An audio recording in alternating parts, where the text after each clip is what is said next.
After being bit by a genetically altered spider, Peter Parker soon begins to find himself capable of amazing feats. Just as he begins to practice his web-slinging and wall-crawling, the villainous Green Goblin takes hold of Norman Osborn, and the two begin multiple battles. All the while, Peter must juggle his friendship with Norman's son and also their complicated relationship with the one and only Mary Jane Watson. Welcome to another feature presentation of Midnight Double Feature, and on this episode, we'll be covering 2002's Spider-Man, directed by Sam Raimi.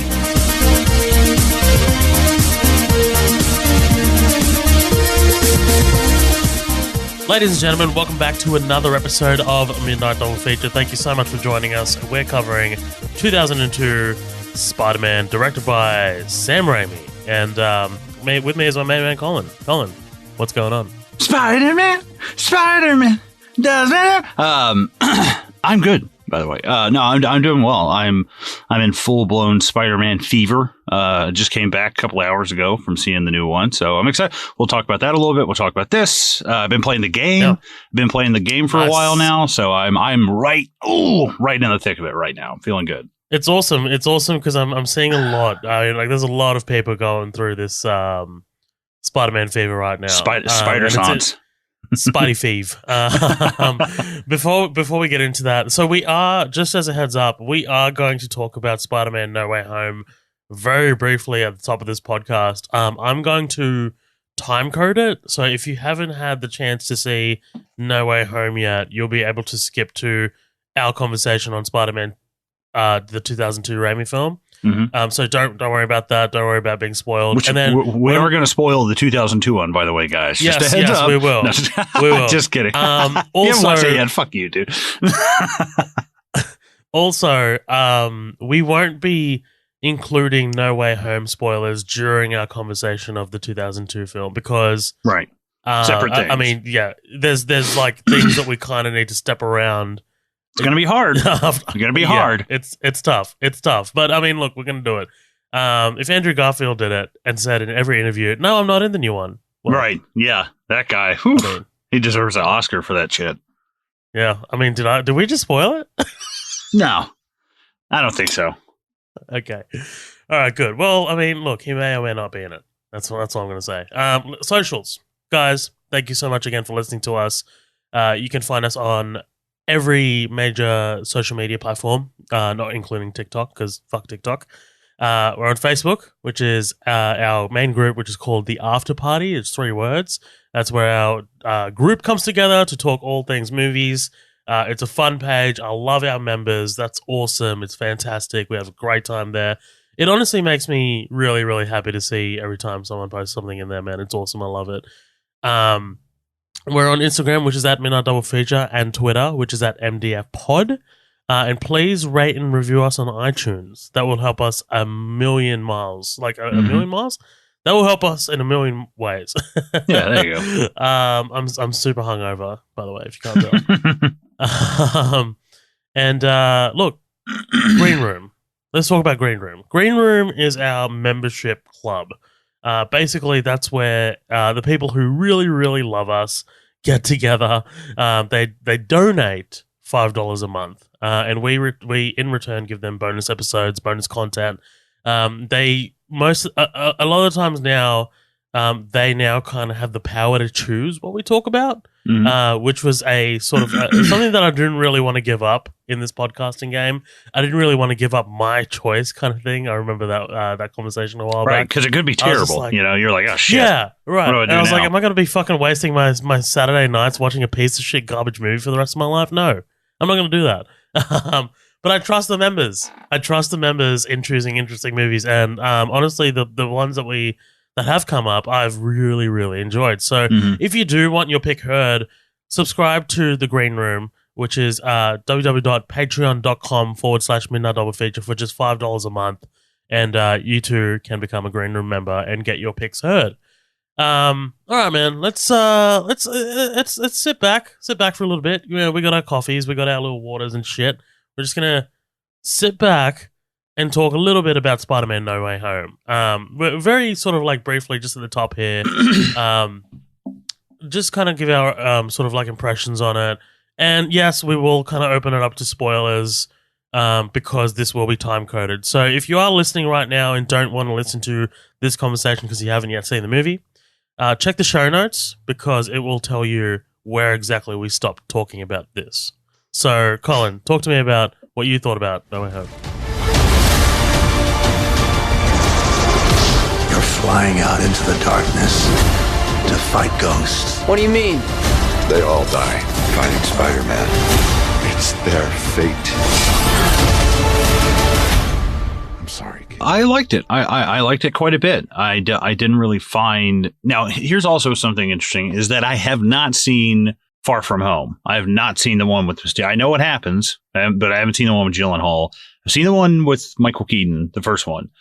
Here's the problem when everything is Homecoming, Far From Home, No Way Home. It's like, dude, okay, come on. Now I'm getting confused. Like, I can't fucking remember which one's which.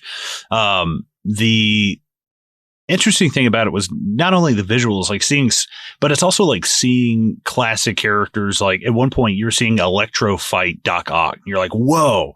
And you're seeing Spider-Man fight Doctor Strange. And you're like, man, we really are like Disney is now really scooping all of those poker chips into their side of the table. And it's like, look what all we got, which I was excited for. I was like, man, I've said this before on record, like Disney's got to get weird with shit now. And this is plenty weird. Like it is so hard to juggle. Yeah, this is Tom Holland's movie and stuff, but this is an ensemble cast with like Oscar nominated and winning. I don't know if any of them ever won an Oscar, but Jamie Foxx, for sure, yeah, that's true.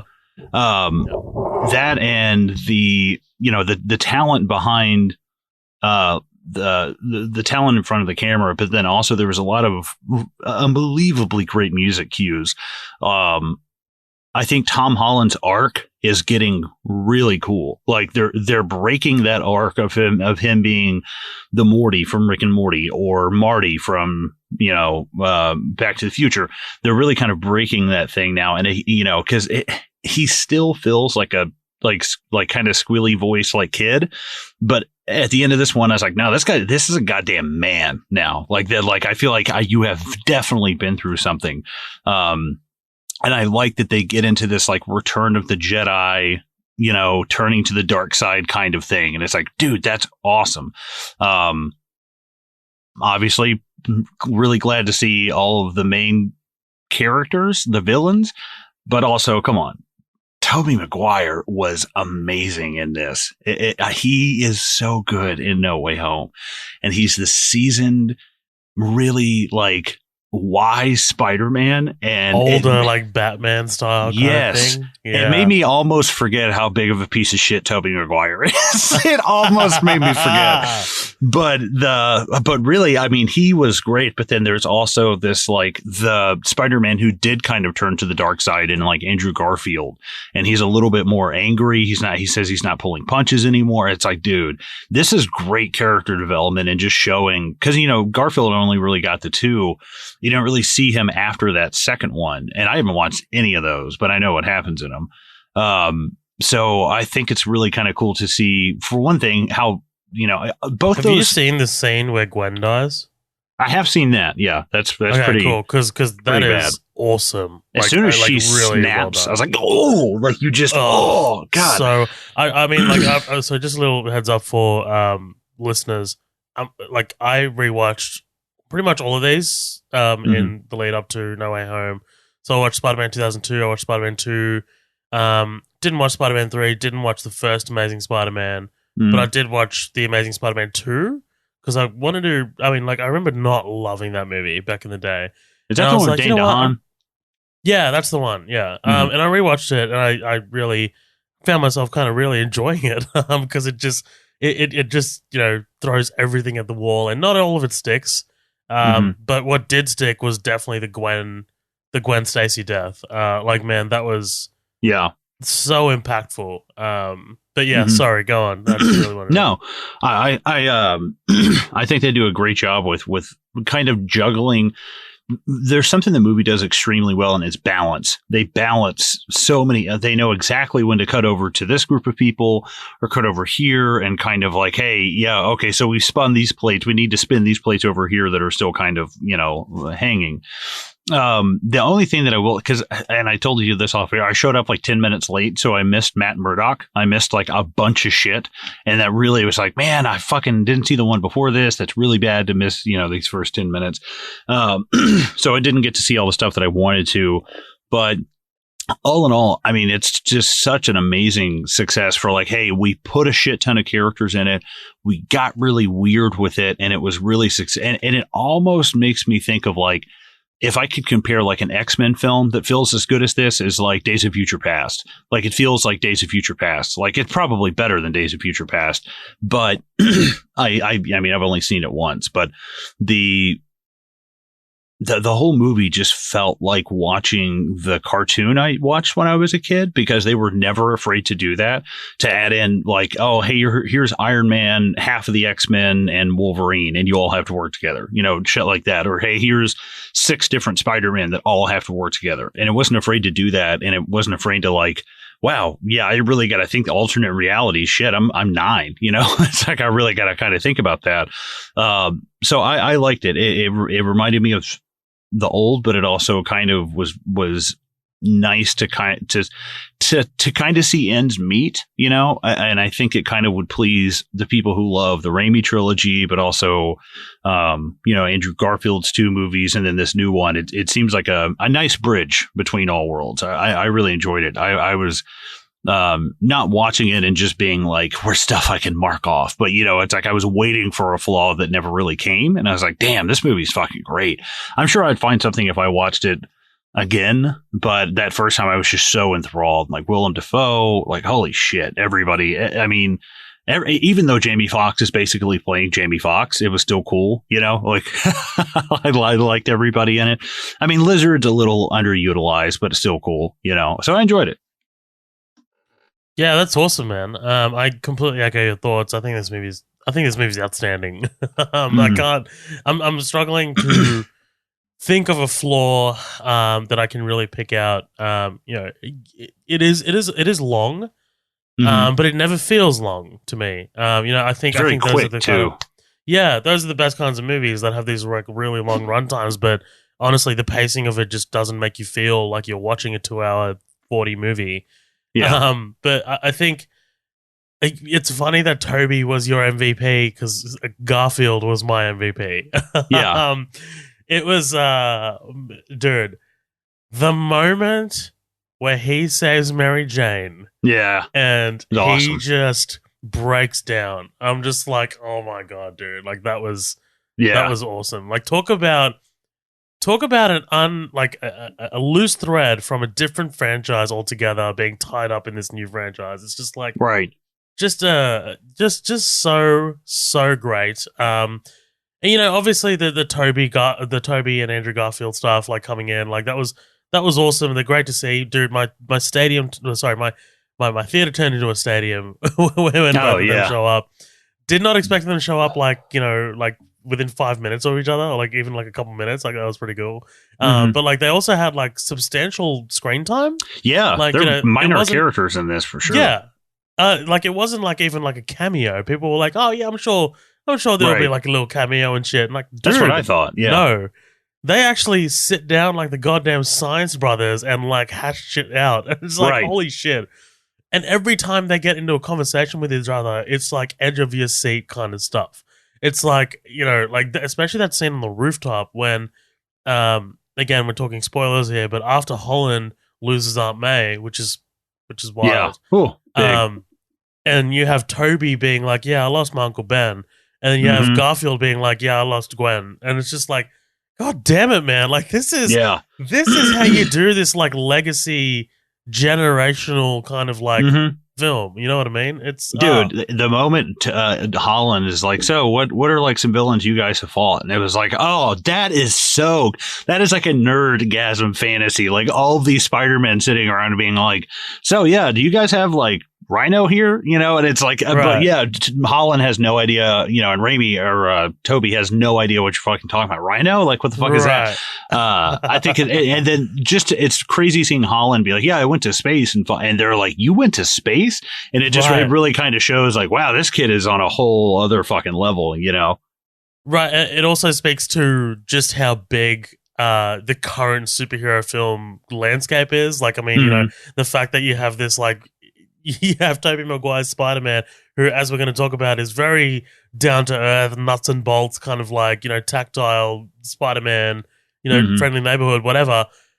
He's talking to this guy who's been to space and fought Thanos. Like, you know what I mean? Like, it's just, it's so wild, and speaks to the, you know, just how the genres evolved. In film. I thought for sure they were going to kill Toby off, you know, because there's that battle, and the moment that Holland is trying to bring the glider down on Toby, and Toby's got it, and he's just looking at him. But the look in Holland's face is like, dude, just imagine him with a green lightsaber, just like, dude, I could just imagine him wailing on the fucking Darth Vader, and it was such an epic moment. But when Maguire gets stabbed, I was like, oh shit, he's gonna fucking die. And I thought it was going to be like a Janssen thing where he was like, oh, my MJ actually, that's why I said it's complicated. My MJ actually like died recently, and I kind of like wouldn't mind going blah, blah, blah. But that would be a much darker tone. And you've already got the death of Aunt May. It's like, nah, let's not end it like this, you know? But one of my favorite things is he's like, no, it's fine. I've been stabbed before. And then he gets up and Andrew Garfield's holding him, and Holland runs off, and he's like, you're in a lot of pain, aren't you? He's like, yeah. Yeah. I loved it. So good. It's just, it's like, it's not invincible, you know? Like, both of them genuinely, when I say both of them, I mean Garfield and Maguire, both of them genuinely look like they're having fun, you know, and like really glad to be back. It's not like doesn't feel like an old curmudgeon-y, like, oh, god damn it, I gotta come back for this. Right. It feels like that they're genuinely having a great time. One thing that I really want to talk about as well is, yes, we've talked about the Toby of it all and the Garfield of it all, and I'm not saying that's superficial stuff. Like, that's stuff that everyone is really excited about, and it's really awesome. And they, like, it's got a lot of depth to it too, like a surprising amount of depth. I am glad that they spent a lot of time also developing Holland's character in this. Like, you know what I mean? Like, there is so much of, as you said, the whole, you know, Return of the Jedi kind of stuff, you know, revenge is not the best way forward kind of things, but like also him doing the very Spider-Man thing of like utter self-sacrifice in the end. Of like, you know, like, just like, let everyone forget me. Like, you know, let's just go back to the drawing board. And like yeah, it's just like, it's so very Spider-Man to do the whole self-sacrificial kind of thing. And, you know, I feel like they really listen to the fans and people who are kind of like complaining about Far From Home and Homecoming, where, you know, Tom Holland's character is kind of like, as you said, the Marty McFly. He's not the smartest person in the room. You know, usually there are other solutions that present themselves to him, and he usually utilizes those solutions, whether it's like Tony Stark or like Jake Gyllenhaal's character mentoring him in the first half of Far From Home. So, you know, I feel like Marvel really listened to the fans and like the critics, and were like, you know, we got to put this kid kind of like front and center and have him be the star of his own show.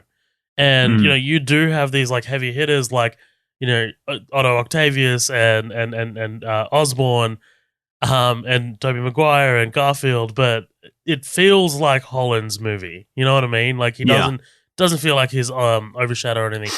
And not only that, dude, his performance is fucking awesome. Yeah, like this kid.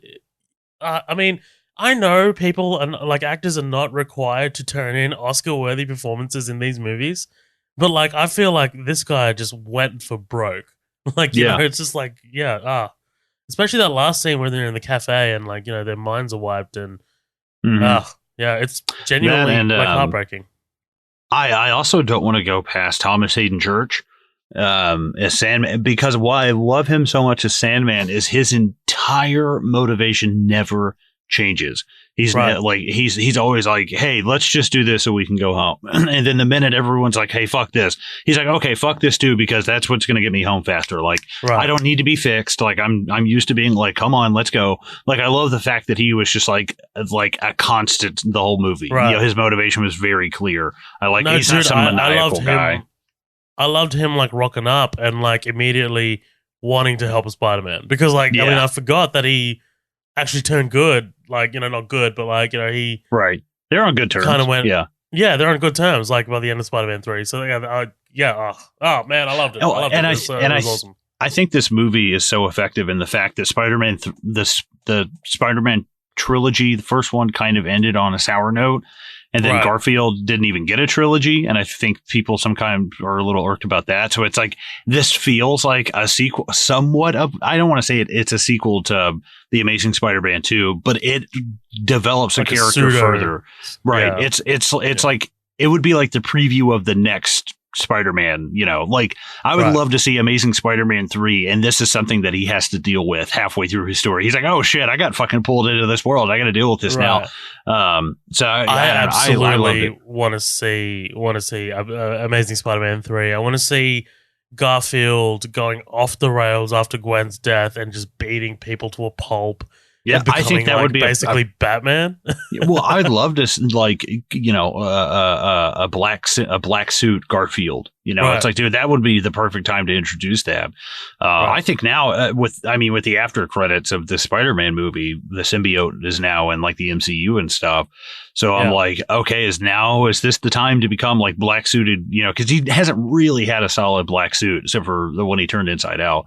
So I'm very interested to see, like, is this going to be like the Empire Strikes Back, of this? I think that would be really interesting. So I liked it. Yeah, I liked it a lot. I liked it a lot too. It's a good time to be a Marvel fan. Like I think it's a good time to be. About to fucking get weird, man. I'm here for it. Did you see the Doctor Strange trailer? Yes. At the end? Mm-hmm. Yeah. Shit is so like. Excited. I love it. Doctor Strange is like Charlie from Always Sunny. It's like your story can just like explode.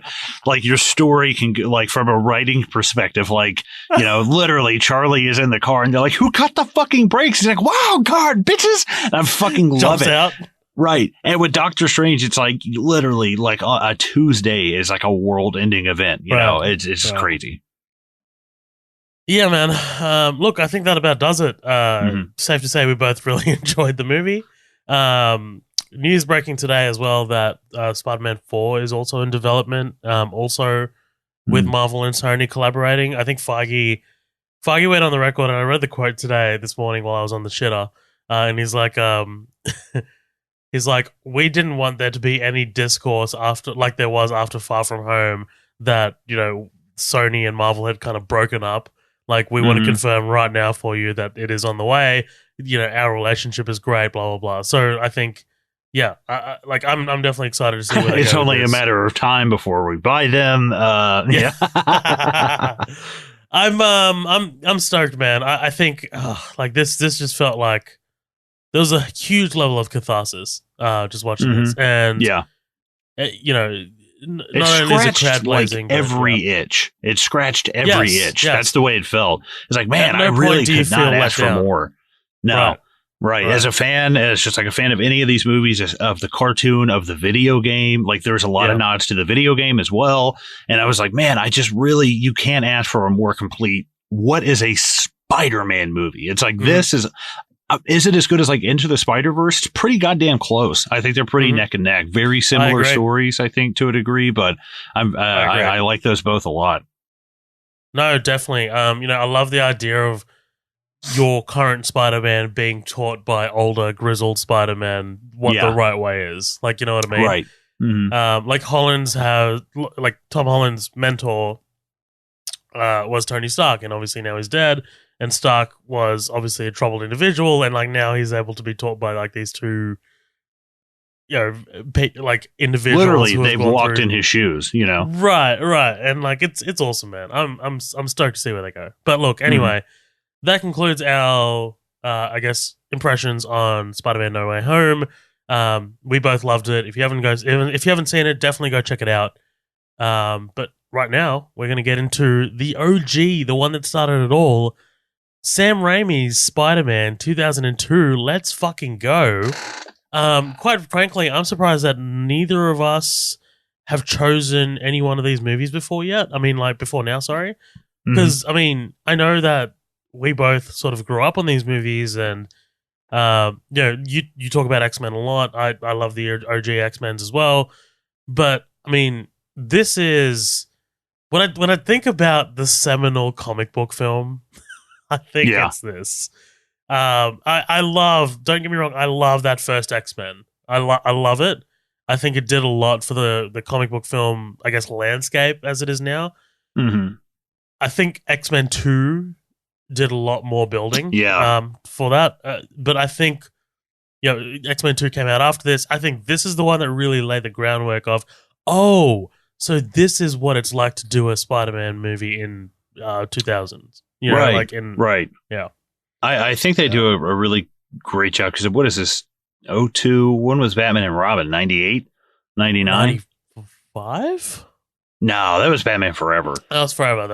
Batman and Robin was 98, yeah. Yeah. So you're only 4 years out from that. And I think that this is kind of like 97. Okay, 5 years out from that. So you've got this kind of like huge gut punch to like the film industry of like, hey, yeah, these things can, because this does have weird elements that feel like Batman Forever. Sometimes there's some goofy kind of parts, then just weird, eccentric kind of parts to me. But also like, Blade and X-Men were like the only things that had really come out yet, I guess.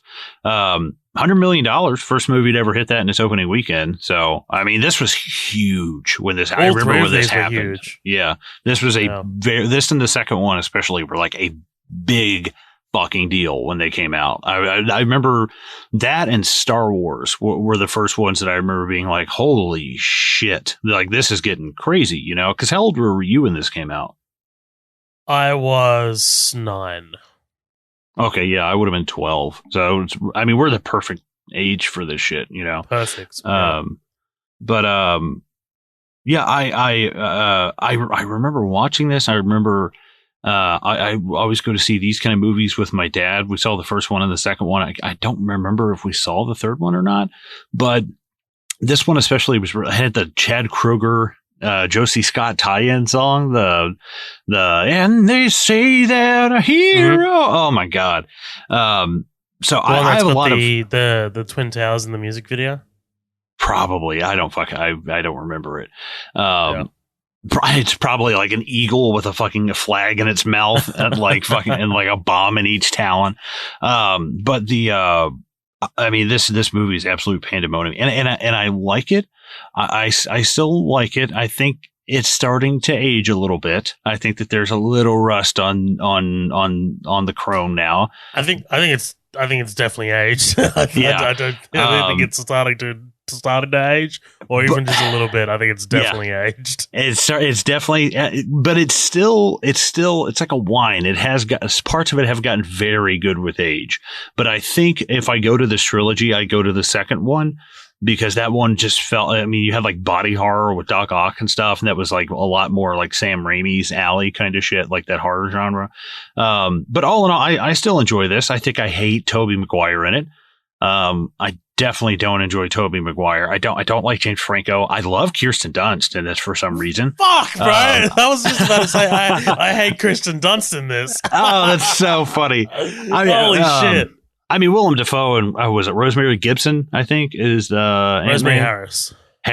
And Cliff Robertson. They're all putting in work, but yes, yeah. There's some weird choice. All in all, I enjoyed this though, but I got my problems. We can get into it as we go along. But what are your thoughts? Yeah, no, for sure.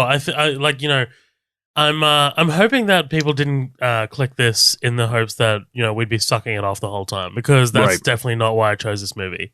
I chose this movie because obviously in preparation of No Way Home, it's definitely going to make for an interesting conversation. But also B, I think it's a solid movie with a lot of problems. And it is definitely a movie of its time. Yeah. Considering just how far we've come in the last 19 years since this movie's come out, and obviously the big boom in 2008 following the first Iron Man movie, and what people's expectations are of these kinds of movies. I think it's definitely going to make for an interesting conversation. I'm really excited. I obviously this played a big part of my childhood for me. This is definitely remember in 2002. It was Christmas 2002. We were at like a family gathering, family Christmas party. We opened the presents, and my present was a VHS copy of this movie. Nice. I'd never seen it before. Obviously, I knew who Spider-Man was. I didn't watch it at the movies or anything like that. I don't know. I must have missed it. But I remember opening up the VHS copy that night, breaking into my cousin's room and putting it into the VHS player and just absolutely loving the fuck out of it. Like, honestly, just absolutely enjoying it so much. And this movie and its sequel, not the third one, kind of like became a staple in my house with my brother and I. We rewatched it all the time, to the point that like I can pretty much quote this movie and the sequel pretty well. I got a quick question for you. When was the last time you watched Spider-Man 2? Oh God. Shit. More than a decade ago, probably. Okay. Probably. Maybe rewatch it, because I rewatched it last I don't week. think I want to anymore. I think I have a great memory of a bunch of us. I was a volunteer at the library, and they took all the librarian volunteers out to see it. I was 14. I was sitting in the Palace Theater in my hometown, and we were the only people in there. And Jesus. Take that away from me. So that's all I'm asking. I wake up every day. I think, why do I do this? And then I think Spider-Man 2. No, I'm just kidding. Does it suck? Is it terrible? Look, it's not terrible. It's just I don't understand the praise that it gets in terms of like, this is the best comic book movie of all time. Like, I see people making that proclamation about it all the fucking time, and I don't understand it sometimes. I think Spider-Man 2's awesome. I think it's great. I don't know. I have issues with it in terms of I don't love Toby. I don't love Kirsten Dunst. I don't love their whole relationship, and obviously there's a whole lot of like in that movie, there's a lot of like, she's marrying Jameson's son and like all this bullshit. And, obviously the Doc Ock elements are great. His tentacles are awesome. Like they're all practically managed. There's like 4 people per arm managing it. Yeah. Like puppeteering it, which is awesome. The train sequence is outstanding. I don't know. It just, there's something about this 2002 film that's just really goofy, and like it really embraces its goofiness. Whereas like the second one doesn't really do that. The second one's really like, we're going to try and be a little bit more earnest, and like maybe that does work for a lot of people. It didn't really work for me this time around. I don't know. Maybe just watch it again and let me know what you think, because I don't know. I enjoyed this one in hindsight a lot more than I did with 2, and maybe it's the Dafoe factor. Willem Dafoe in this movie is my MVP. I fucking love him in this movie, dude. Like, we again, very minor spoilers for No Way Home, but everyone should know that he's in No Way Home. Yeah, he's in the trailer. Fuck you. Yeah. Jesus Christ, that was aggressive. I'm just saying. I immediately think if someone went, dude, I'd be like, no, fuck you, dude. I know. I don't want fucking emails. That's all. He is also one of my MVPs in that movie too. Like, you know what I mean? Like, it's just the guy feels so heavy whenever he's on screen, and like he always just feels so. He looks like he's putting in a lot of work. You know what I mean? Like in terms of like. This is a 2002 comic book film, and back then, obviously, the thinking of comic book films was not, these are serious, I guess, Oscar-worthy films, or like, it's not what The Dark Knight became. You know what I mean? Like they're not these like big actor kind of like showy movies. It's just, they're light, they're fun, whatever. But then like Dafoe comes into this movie. And yes, his dialogue is, a little like, back to formula, but like he is working in this movie, man. And he's terrifying. Yeah, he's terrifying. Dude, he gave me nightmares because he fucking looks like a goblin. His facial structure looks like a goddamn goblin. I've just always wanted to see him. Like if they ever made a David Bowie movie, they should have like 3 or 4 different actors, play David Bowie, and have like Paul Bettany, who played Vision, do like a version. You could have like LaRue or Tilda Swinton be a version, and then the older version should be Willem Dafoe. And it's like, I would love to see Willem Dafoe as like, because he has like the slick back hair in this. It's like, dude, come on, he's so Bowie right here. Didn't Tilda Swinton play? Who did she play? I think you might be thinking of Kate Blanchett. Didn't she play? There was Bob a movie Dylan? that you're. Yes, the Bob Dylan one, Bob and Dylan. like it had like That's three what I was different thinking of. actors. Yeah, Yeah, 3 different actors. Yeah. And Kate Blanchett, she was great as Bob Dylan. It was really good. Oh, really? But yeah, the thing I like the most in this movie is Willem Dafoe, but then also it's like these little moments that he does, where he's totally fine. He's like, his highs and his lows. There's a part where he's like, you can't do this to me. Right. Do you know how much I've sacrificed? And Yes. it's like, Jesus Christ. But then a pitfall later, he goes, Max, please. And it's like, dude, he is he's like working, up dude. and down. Good God, man. He can just turn it on. He would be a great Pennywise. He would be an amazing Pennywise the Clown. I would love to see that. We just talked about him on Streets of Fire, which is on our Yes. Patreon, by the way. If you Yes, want to it listen is. to it. Nice. That was picked That's a good by segue. our great Jose Rivera. Thank you so much, Jose, for picking that movie. Because I had a blast watching that movie, by the way. It was awesome. Mhm. But yeah, I don't know what this movie is without Willem Dafoe. You know what I mean? Like, I don't know. Yeah, What does it look like without Dafoe? parts of it are goofy, but it's not a bad goofy. It's charming, and I think that he adds a level of authenticity to it. I think that you have like Tobey Maguire, who was, I guess, not an up and comer. He'd done some work at this point, but this is really what he's known for. And I think you've got someone like Willem Dafoe on the other side. It's like, holy shit. I think they did miss an opportunity just using his natural face. Cause I mean, come on, like, no, if he's not an ugly dude, I'm just saying like that guy could be terrifying on his own. But I'm always interested in the James Cameron Spider-Man movie that came very close to happening. Yes. I don't think I'm not one of those people that's like, dude, that's, oh man, that's the one. Right. It's like, no, I think that I've heard enough about it to know it would have been fucking plenty weird. But I like this one. It's charming, but it's got some rust on the corners now. No, it does, absolutely. And like, I think you obviously touched on it a little bit. This movie had a huge kind of like development history. And like, I'm not going to go through the history here, but like, obviously before this, Stan Lee sold some of the properties to different studios, and obviously James Cameron was tapped to write it and direct it. And David Koepp, who eventually did write the script for this movie, took a lot of elements from Cameron's script and incorporated them into here. Cameron actually, interestingly, I'm hoping that I can go ahead and set this up, but previous guest of the show, Sean O'Connell, who did the book on like Zack Snyder's Justice League and stuff, he's writing a new book about the history of Spider-Man in film and stuff. And like he kind of like sat down and interviewed James Cameron about this script. Shit. Just like a week ago.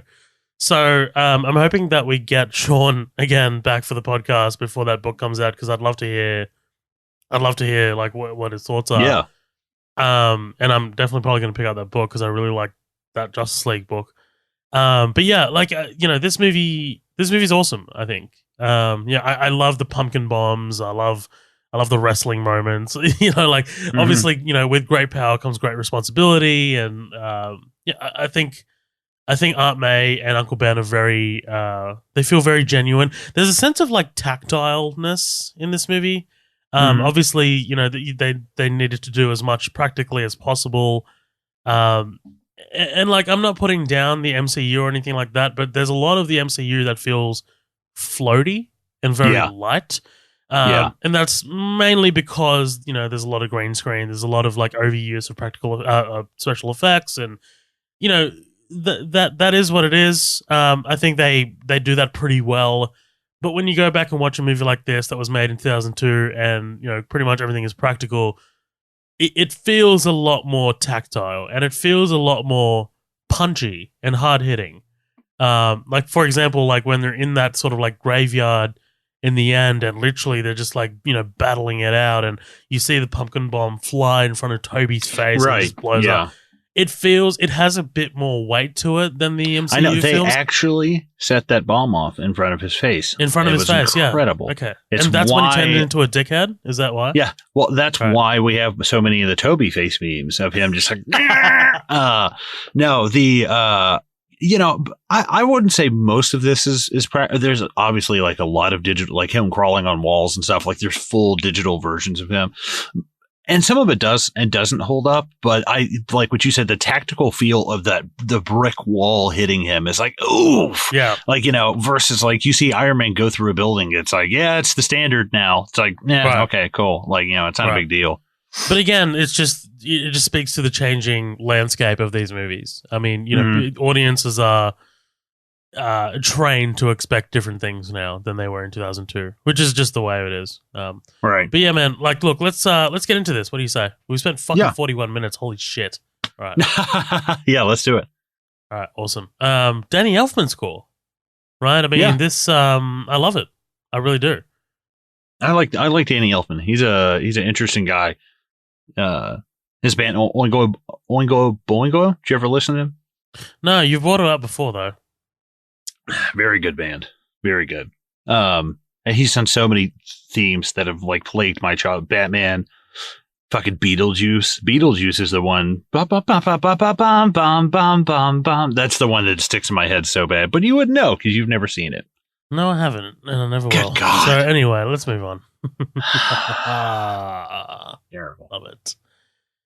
Well, look, you know how we know that Peter Parker's a fucking loser because he's running to catch the bus. Yeah, I was just like, oh yeah, I forgot about all of this kind of at the beginning. And I was like, man, they hit the ground so quickly, like, cause we're 5 minutes in and then we're at the field trip already, which is pretty crazy. And I'm just saying that this movie moves very quickly, and it's just, there's a lot of like tropey things, but it's just because it helps you move faster in the movie. Like, this is a pretty dense movie at 2 hours, you know, but right away I was just kind of like, man, this is like a Norman Rockwell painting. You know, this is like so typical Americana type shit, you know? No, it absolutely is. Joe Manganiello. Joe Manganiello. Yeah. As Flash. Which is wild. Because, I mean, his Sophia Loren's husband, I think. Yeah. Sophia Loren? Is that her name? Sophia Vergara. Sophia Loren, I think, is an actress from like the 60s. Yeah. Right. But, yeah, no, I was so surprised seeing this. It's like, holy shit. And now he's like a Greek god. Like, have you seen him using like Magic Mike and shit? Yeah, I mean, like, he's fucking stripping down in like convenience stores and shit or something. This college professor or high school teacher is annoying. Mm-hmm. He's like, dude, I'll fucking fail you, dude. For one thing, I kept thinking, the whole thing is like, do you have a form of throat cancer? Because there's something about him that like he's like, the next person that talks about this guy. I kid you not. And it's like, dude, this was a guy who was like, I got a couple of lines. And I got to show the people back in my improv group and really fucking show that I'm in. But, you know, again, it is one of the characteristic. I don't know. There's something about this movie. When I think of this movie, I think of this guy. It's because it's a weird little thing, but it's also like, it makes me remember the movie more, you know, and I kind of got to give it points for that, even though this guy's annoying as fuck. There's a lot of this. There's a lot of this in the Raimi movies. Just these little sort of bit parts that really make them feel memorable. Like the second one for me is Mr. Aziz, the pizza shop guy. He's like, "Gwa!" Like when he's telling fucking Peter. Oh, yeah. Oh, dude. But yeah, Sam Raimi, he's just got a unique taste for, you know, little moments like that, I think. Right. We did get the introduction of Norman Osborn meeting Peter. You know, he's something of a scientist himself. Obviously very memeable. Fucking meme, yeah. Mary Jane. Yes. Yeah, Mary Jane Yep. as well. Yeah, Mary Jane. I'm sorry, she just annoys me. I think she's a great actress. And the fact that she's married to Jesse Plemons. Do you know Jesse Plemons? The name is familiar, but If you Google it, it's tough because I can reference something but it will be a spoiler for something. So, well, okay, so he's in Breaking Bad eventually. That's what I just want to mention. But Jesse Plemons. Yeah. I know what you're talking. Yeah, I know exactly what you're talking about. Yeah, so they're married. And yeah, I think Jesse Plemons is a fucking phenomenal actor. But he's been way out of his league with Kirsten Dunst. I can't stand her in this. For one thing, I've always had like a slight. There's something about her that's just like I've always had like a slight crush on her. But then, objectively, like watching her acting, I'm like, yeah, I actually like her in this. And I guess she's just kind of a damsel. She's just kind of the girl next door in this, and that's I think that a lot of movies. Right. And I mean, obviously per the time, like that was just kind of the thing. You didn't really have that, which, was stupid.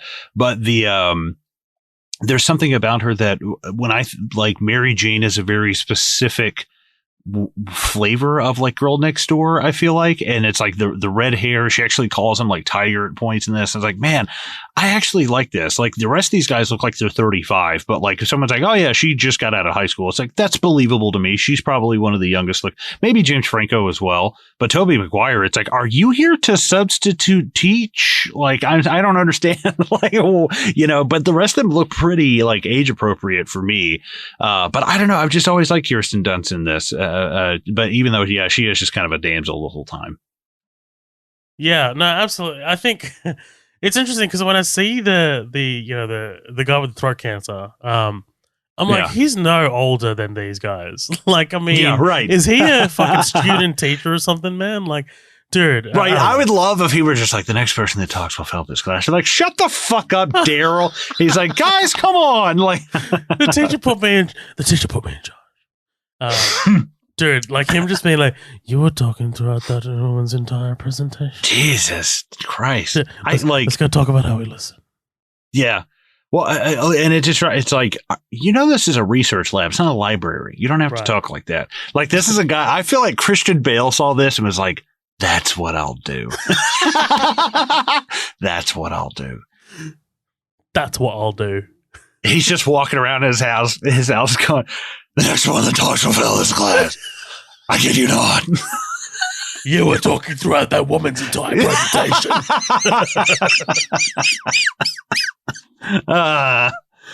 Oh shit! But dude, I love. She's like, you're missing the spider. She's like, yeah, I don't know. Yeah, that's what I was about to say. Literally, you heard me say. You know what I love? The literal next thing I was going to say was, I love how nonchalant they are about losing these like genetically engineered. It's like a $750,000 spider. Like, I guess the researchers are working on that one. Okay, bitch. Why don't you check with someone, maybe? There's not the chart. So, hey, you got to initial this when you check one of the spiders out, man. That absolutely like cracks me up. The fact that she's like, listen, I'm too important. I'm giving a presentation to high schoolers right now. I'm sorry. I can't check out our expensive ass spider. Right. Something that might eventually create a superhuman. Yeah. So there might be a lawsuit. He doesn't get powers. He just gets like every form of cancer. Like he just dies within weeks. Like, Jesus Christ. He's fucking foaming at the mouth like immediately. Yeah. All right. So look, we move on to Oscorp. And basically Oscorp are trying to get this like big government contract, and they're working on this formula. And the side effects are violence, aggression, and insanity. And it's like, okay, I mean, clearly you're not ready for human trials. And this one guy recommends going back to formula, which Norman is not happy with, right? But basically... Back to formula. Right, exactly. So basically you've got this guy, Slocum, General Slocum. He's threatening to pull their funding, essentially. We meet we meet Ben, Uncle Ben, and Aunt May. It's so nice they actually got Johnny Cash to play Uncle Ben. That's amazing. No, that's all I could. When I was just a baby, my mama told me, son. That's all I could fucking think of was like Johnny Cash old.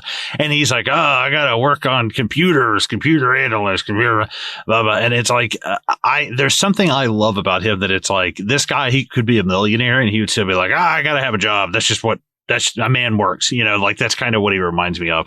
I like him for his short screen time. He is very memorable. I like him a lot. Memorable. He's a very good Uncle Ben. No, absolutely. And I really like Rosemary Harris in all three of these movies. I think there's something about these two.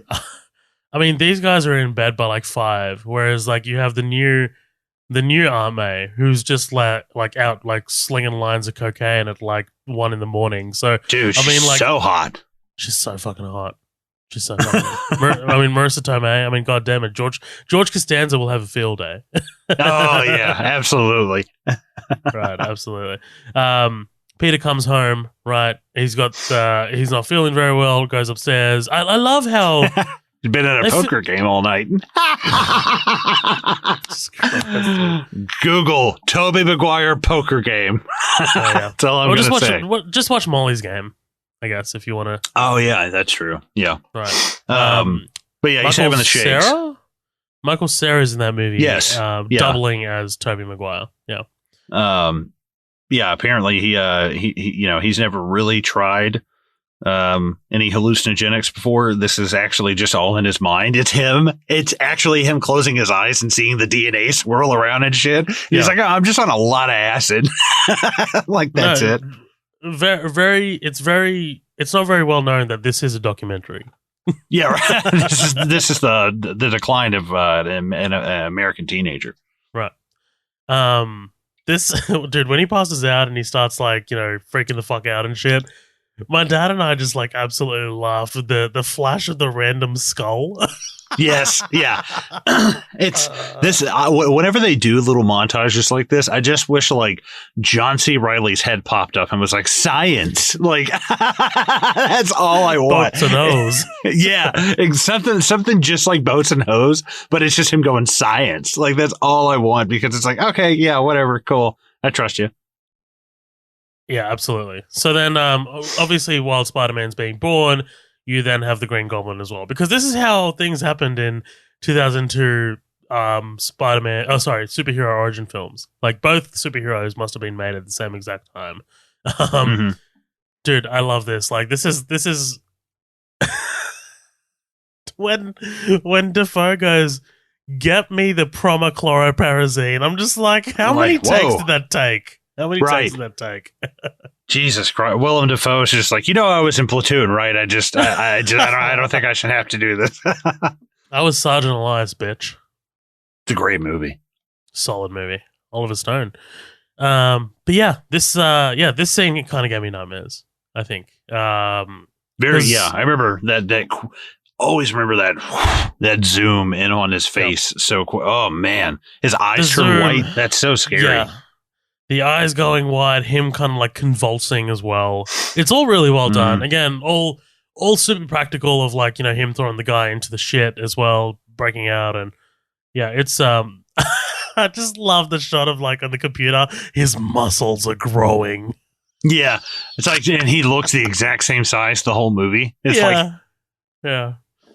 Anyway, Peter wakes up the next morning. He's found out that his vision's much improved. He's got muscles and shit. Yeah, Spider-Man makes me a little bit more freaked out. I'm sorry. Like, he does. Yeah. Just a little bit. Yeah, right away he accepts it. It's like maybe go to a doctor first. Also, I'm not sure if these are just houses or apartments in New York, but like his window next to Mary Jane's is like a meter away and like extremely clear. Like, yeah, it's like a sniper's witchery, right? Yeah, yeah. I maybe there are hell, I don't know. I mean, it looks like it's shot on location. It doesn't look like a stage or anything. So hell, maybe. Yeah. I mean, I would just literally board that fucking window up. I've never used like, the creep's watching me again. All right, awesome. Right. He misses the bus again, and Then you get Harry and Pete. Oh, sorry, Harry and Norman. Norman basically found out, dude. Probably one of the greatest jump scares in human history. right? Last night I was. Oh Like that whole yeah, thing? fuck Dude. yeah. that thing, like, because it's so fucking loud when it jumps in. So loud. I just remember always being like, "Holy shit!" But it's really kind of crazy watching this now. Looking at James Franco, I'm like, "Holy shit, you have not aged well." Like, no offense to James Franco or anything, but like, he is so young looking in this. I always thought they missed a big opportunity not casting him as Jeff Buckley. The guy who did like that really famous cover of Hallelujah. I love Jeff Buckley. He's fucking like looks exactly like him. But I know some people that were, like, and I'll tell you flat out, like there were people that were like, man, I wonder if Franco, is going to pop up in No Way Home. And I was like, I'll tell you straight up, I haven't seen the movie. I know he's not in it. Like, right. There's no way Disney would touch that guy with a 20-foot pole right now. Canceled. Right. Exactly. I was like, there's no way he's in that fucking movie, But what do you think about him as Harry Osborn? I think he's fine. I think he's a little mopey. Like there's a lot of angst. And I think he's a prick. I fucking hate him. Yeah. He's like, let me take you out and I'll buy you something. It'll make you feel better. Oh, why don't you wear black? And it's like, dude, you're a fucking piece of shit, dude. Right. Like, I don't fucking like you. Like, if I saw a guy talking to a woman like that in public, it would take a lot for me to be like, why don't you shut the fuck up, dude? Like, that makes my skin crawl, man. Right. Like, I don't fucking care what you wear. Wear PJs to a wedding. I don't give a shit. Like, it was interesting. It was interesting watching this and The Amazing Spider-Man 2, where Dane DeHaan plays Harry. Because I don't love Dane DeHaan in that movie, but I do like Harry in that movie. I think his dialogue is much, much better. His relationship with Peter feels a lot more natural. I think Franco comes off as very angsty in this. And, he's kind of insufferable in the second one, to be honest. Happy to pay the bills, Otto. Like, it's just like, come on, dude. Like, he's just... I don't know, because, like, in the second one, he just wants Spider-Man, and, that's pretty much his entire arc. It's just, but I mean, dude, the moment he pulls that mask off, I remember I saw Spider-Man 2 twice in theaters, and the second time was with a big crowd. And the second he pulled that mask off, everybody went, and it's like, oh shit, that's awesome. And then the moment when he's holding the wall and MJ sees him without the mask on, everybody was just like, holy shit, right. She actually is like seeing him with the mask off. That's crazy. I love the fact Jake Gyllenhaal was that close to being Spider-Man. Yeah. It's like, could you imagine, dude? Oh my God, could you imagine if Jake Gyllenhaal would have been Spider-Man? Like, it's not that Jake Gyllenhaal of Prisoners or Nightcrawler, but still, young Jake Gyllenhaal is like still great. I think still a hell of a lot better than Tobey Maguire.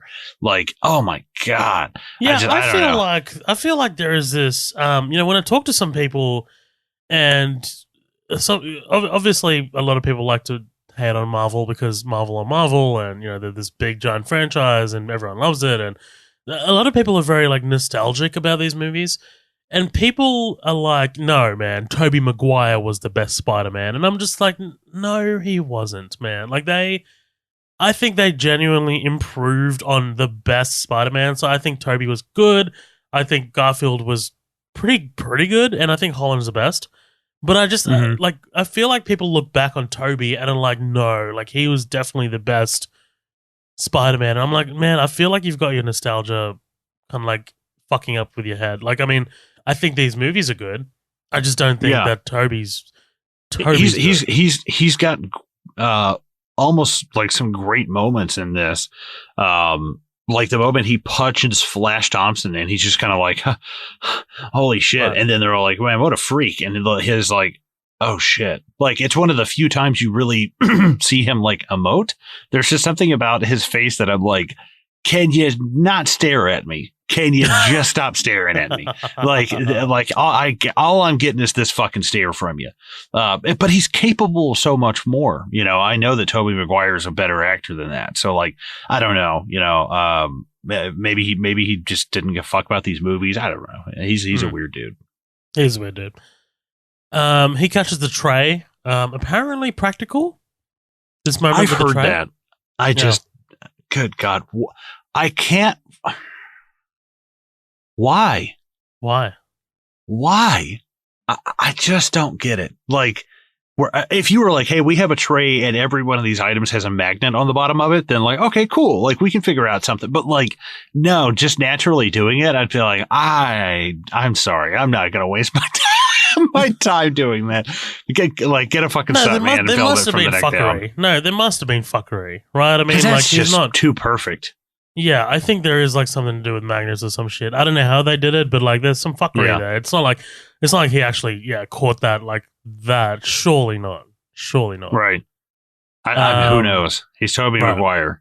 Yeah. So anyway, he ejaculates out of his arm, right? And no, but this is the first moment we get with the webs. Obviously, natural web shooters. A departure from the comic book source material, which was interesting. Which I think was actually an interesting choice because I found out much, much later that Spider-Man didn't have natural web shooters. Like I was just oh shit, okay. Apparently, I might be talking out of term. I can't remember, but I think Raimi was like, I can't conceive of a high schooler coming up with that technology. Right. But he was like such a brilliant mind on top of having all these like incredible powers. Obviously, that's like more comic book. Accurate. Like Spider-Man is kind of like how Batman is a detective, like Spider-Man is like a scientist, Yeah. Like he's a brilliant mind on top of all of that. But, it does solve a lot of problems of like, I can't tell you how many times in the cartoon it was like, oh no, I'm out of web shooters. And it's like, oh, right when the shit was fucking getting good, it's like, oh no, this plot has run its course. Let's get out of here, I love that. I love that Raimi couldn't conceive of a high schooler coming up with that technology, but he could conceive of someone getting superpowers after being bitten by a spider. But that's fine. Right. That's okay. That's all good. Well, actually, it's funny that you mentioned that about the web shooters and them running into unique problems. Because again, just watching the Amazing Spider-Man 2 with Electro, and in that movie, Electro, I guess, electrocutes his sort of like web shooters, so he can't use them anymore. And I was like, that's actually a really interesting obstacle. Like, I was like, that's cool that like he's not able to. The villain does something that limits the superhero from using his powers, which is great. Which is a pretty cool hurdle. Flash Thompson fight, right? I mean, it's goofy. I wouldn't fight me neither. Like, okay, bro. I love him throwing those punches and him just barely dodging them. I was like, shit, that actually does look pretty cool. Yeah. Peter climbing the wall, right? Very iconic stuff.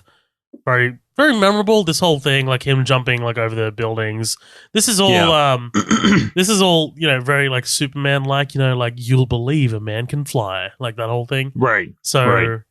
Yeah, I mean, like it's always interesting when you're witnessing someone discover that they have powers, kind of thing. Like like and what to what extent? I don't know. I guess it's kind of like I don't know. Within a movie where it's like we've got to not only is he discovering these powers, but you're getting to have like fun with it, like it's there's something about seeing him and then Danny Elfman's score like coming in there. It's visually kind of like what people want to like. Yeah, we want to see Spider-Man swing around and fight people and do stuff. So seeing him jump from rooftop to rooftop and kind of get the webbing down and stuff, it's like, oh yeah, that's cool. That's kind of what the people are here for. Plus, it lets us kind of get all this shit out of the way. Okay, he knows how to do everything now. Cool. Yeah, absolutely. Him using the web it's always funny to me. Like, go web, fly, yeah, up and away, web. Yeah, that's pretty good.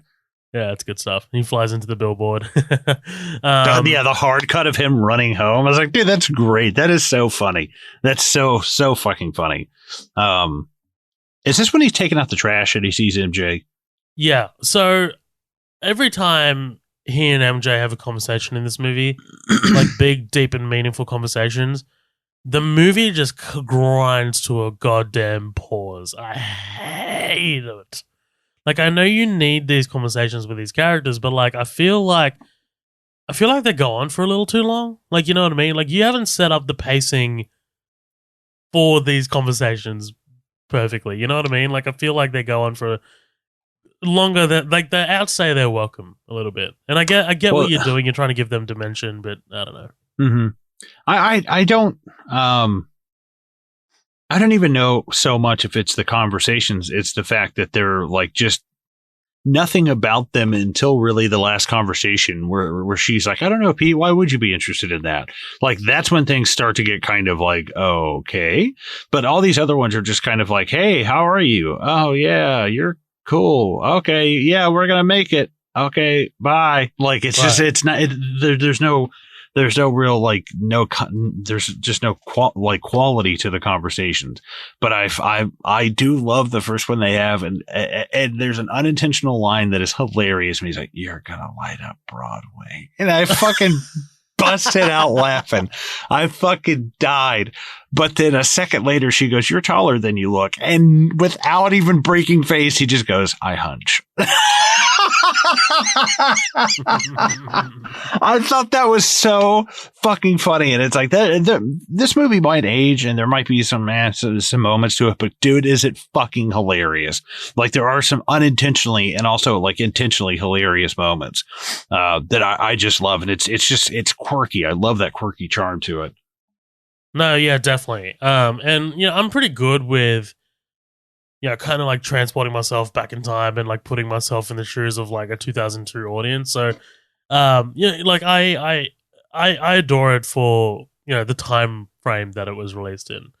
What I really like is like this whole kind of like montage of him trying to come up with the costume, and like you got the image of him like superimposed, and the background is like all like the drawings and stuff. I love that kind of stuff. It's pretty cool, like him drawing out the spider symbols. What someone would never do is like write the word symbol with a question mark. Right. No one's gonna do that. Needs more color, and then underline the word color. Like, well, I mean, okay. What I love is that he draws the suit, and then it's like, okay, cool. Like, now we've got the suit, and then he wears something else entirely, and I was like, oh, this is weird. I feel like the scene is a little out of order. Like, maybe this needs to come. Did he look at his bank account and was like, maybe I can't really swing that? Oh yeah, I can't afford all that polymethyl tryptopurine like that I need, like the metal on the outside of the suit. What's the weird part to me is when, I'm sorry for skipping ahead, but Aunt May, he's in there like webbing everything up, and she goes, Peter, like, what's going on in there? And he was like, I'm working out, Aunt May. I'm not clothed. And I was like, are you working out naked? And I was like, oh, what the fuck? You're acting so strangely, Peter. And I guess there's like, symbolism for puberty and masturbation and stuff like that. But there's a moment like that in The Amazing Spider-Man as well. Yeah, it just, I don't know. It cracks me up in the fact that he's like, oh, I'm naked and I'm working out. It's like, what? Like, why are those two together? No, yeah, absolutely. Hey, quick question. Have you ever opened the newspaper and the headline is this the end of Colin Duncan?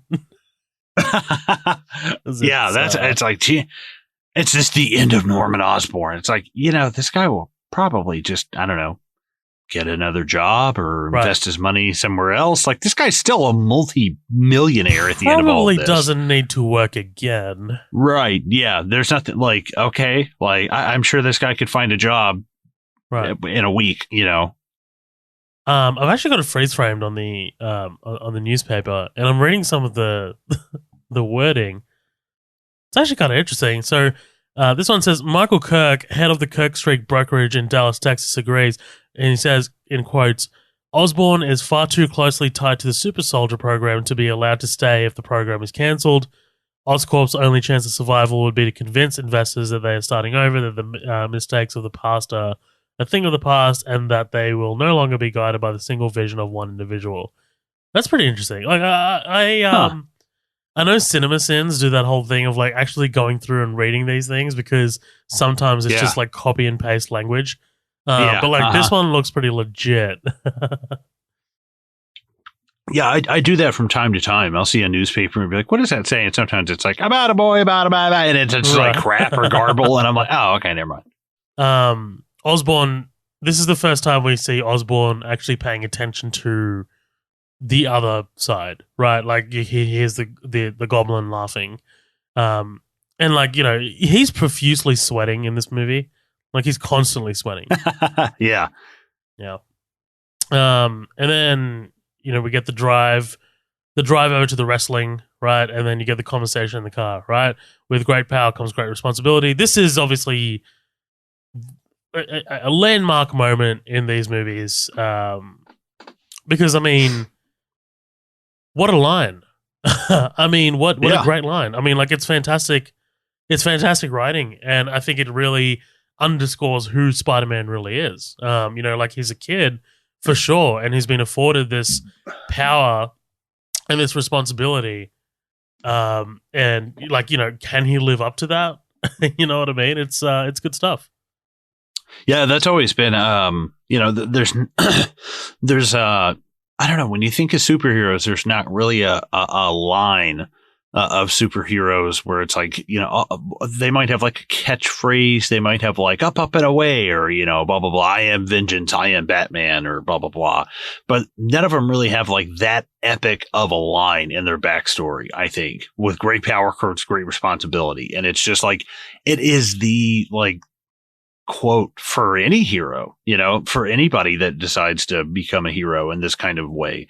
Like, yeah, if you're going to do this, like if you're going to have this power, there's also a burden that comes along with it, and that's what makes us heroes, is this burden. Anybody can go rob a bank or do any of that shit, but we like burden ourselves with this, Right.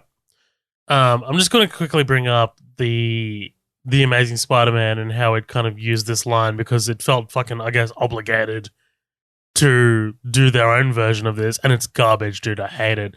So it's Martin Sheen. Martin Sheen's playing Uncle Ben, and he's like, so this is the quote, ready? "You're a lot like your father. You really are, Peter, and that's a good thing. But your father, by a philosophy, a principle, really." Wait, what? Oh, sorry, I missed a word. "But your father lived by a philosophy, a principle, really. He believed that if you could do things for other people, you had a moral obligation to do those things. That's what's at stake here, Peter. Not choice, responsibility." And it's like, I don't know, like, did you feel that obligated to really put that in there? Like, I don't know, man. Like that, I have issues with that first Amazing Spider-Man. Like, it feels very. It's like, why? Like 10 years later, why are we doing this? Why are we doing this whole exact thing? And I that's why I love Marvel kind of like sidestepping pretty much everything about the whole origin thing. It's like, we don't need to do the spider bite, we don't need to do the Uncle Ben death, we don't need to do with great power comes great responsibility in the first sort of movie. I don't know. Like I think the Amazing Spider-Man just really butchers this moment, because this is genuinely a great moment here in the 2002 film. Yeah, absolutely. And it's very rare. Like maybe Batman Begins, they have their own Bruce Wayne origin kind of thing that I think they do really well. But it's also completely different from the Tim Burton one. I imagine that it's probably just a case of like too soon, too similar, Right. Randy Savage. Yeah, hell yeah. There he is. Bonesaw is ready. Oh my god. I got you for 3 minutes. You're going nowhere. Love it. Dude, I love the fingers that he puts up for the 3 minutes. It's just the... Yeah, it's like the... Oh, Bruce Campbell, by the way, as well. Yes. Can't go past that. The announcer. Yes. First Human Spider, that sucks. Yeah. First of many cameos in this franchise. In this Raimi franchise, but yeah. I heard he was at one point in talks to play like Mysterio. And I was like, oh, that's cool. That would have been interesting. Like in this, like, I guess incarnation. I think his brother, or no, is it Ted Raimi who plays like the guy in the Daily Bugle? Yes. Is he like cousins or brothers with the guy Sam with the Raimi? glasses? Brother. Right. Ted. Brother. That's right. I always like Ted Raimi. Also very early Octavia Spencer. Interesting. I know. I was like, holy shit. She's been putting in work, dude. Yeah. But this is great. This whole wrestling moment, dude. It's awesome. But does no one question how this guy ends up like climbing the top of the cages or anything like shooting that? webs out of his wrist and shit? Right. Like, no one questions it. I guess maybe it's like wrestling prop. I don't know, like how he brings in a crowbar. It's like, well, I've got lassos on my wrists, or I don't know, something. They're fucking stupid. They're wrestling fans, Zoheb. They're stupid. They're fucking stupid. Yeah, no, I'm just kidding. They're all fucking retarded. I'm just kidding. So he gets duped out of the $3,000, right? Do we think? Yes. $3,000 for 3 minutes. You pinned him into. So I'll give you $100. Jesus Christ! Are you? What's his name? Is it the guy from episode 1? Like, no, we will not be thinking of him in the Jedi. Watto, are you Watto? Watto, Jesus Christ! I just remember him like not budging in that movie at all. But like he's like this guy's like the human version of Watto. Like that's what he reminds me of. In public, you gotta get away with no good here. Only money. Even the way he talks, he's like, "You gonna let him get away with my money?" And it's like, "What the fuck is like this guy?" He, for one thing, he looks like a human thumb. Like when you look at his face, he looks just like a human thumb. But there's also something so like he gives him the 100, and then he's just like maniacally counting the rest of it. And I'm like, okay, we get it. Like again, there's like some imagery in this that's like Jesus Christ. It's like a little over the head, you know. But I like it. Again, I think this movie's very self-aware. It's not like, oh, all this stuff is really cool. I think that it's kind of, I guess, campy. I don't know if that's the right word, campy. You know, but like yeah. I'm okay with it, you know. No, I'm fine with it as well. I mean, like I just, you know, outside of this guy's mathematics, I guess skills, because I don't know how 3 minutes for 3,000, but 2 minutes for $100 tracks, but right, yeah, I don't see that. I don't know how that tracks, but I love the fact that Uncle Ben's death is on his shoulders, on Peter's shoulders. You know what I mean? Like I love that it's this whole kind of like, God damn it! If only I had done what if only I hadn't let my sense of pride, overtake me at that point. Yes, this moment has always been like it's like Shakespearean level tragedy of this thing coming back to bite you in the ass. And I'm gonna reference something here real quick. So, hey, do you remember a fine podcast does a great episode on Spider-Man? Have ruined this scene for me because there's a part where I can't remember how it comes up, but they go, Peter, and they start making fun of Cliff Robertson, just kind of poking it, and it has ruined the scene because I laughed it's like, here's an exact same version of that. My friend Greg was watching Passion of the Christ in a crowded theater, and there's a part where Christ is getting up with the cross, and somebody kicks him, and he falls down, and Greg went and started laughing in the theater, and now that's all I can fucking think about. It's like the most inappropriate time to laugh, but there is something about the way it goes, banner, like, and it fucking cracks me up. But now that's all I can think of. Such a fine podcast. I know exactly what you're talking about because my brother and I have the same exact moment, kind of like that we fuck around and joke about in this movie. It's like when he's running, this thief is running, and the door's closing, and he looks at Peter, and he's like, "Thanks." Thanks, kid. But also, like, the cop goes, "What the hell's the matter with you? You let him go, dude." Right? This guy's a fucking high school kid. What? I gotta be home in 30 minutes. There's a curfew for minors. Armed. I gotta. What do you expect? Oh, shit. You could have taken the guy apart. Now we get away with my money. Yeah, you could have, I don't know, put your money in. Why are you counting it sitting at your desk? Just like, look at all that fucking dough. What a moron. Put it in a safe. Well, he's a fucking wrestling organizer. He's not very clever. Come on, man. Yeah, what are you dude, do? But this is, you know what? It was heavy back in the day, but now I can't stop laughing at how goofy Tobey Maguire's face is when he cries, "Oh, my uncle!" Like that whole shit. Oh, yeah. Wait, which part? This whole part when Uncle Ben dies, right? Like it's just he's so. Oh, the Toby face. He's so goofy looking, man. Oh, it's pretty bad. he's got there's I don't know. There's just something about Tobey Maguire. He's kind of a unique looking guy. He's not a typical, like a Ryan Reynolds or a Leo DiCaprio or something like that, but he kind of ran in circles like that to a degree. Yeah. So it's kind of interesting to see him, but I don't know. I like him as Spider-Man, Peter Parker, but I also just, I don't know, maybe because he was like what Michael Keaton was to Batman when I was a kid, but now the adult of me is watching this and it's like, man, you are just, we've come a long way. I think we've come a long way. We in terms of we've been introduced to potentially better things. You know what I mean? And people, I don't know. Technology has advanced, acting styles have advanced. So much has happened in the last 20 odd years, right, since this movie came out.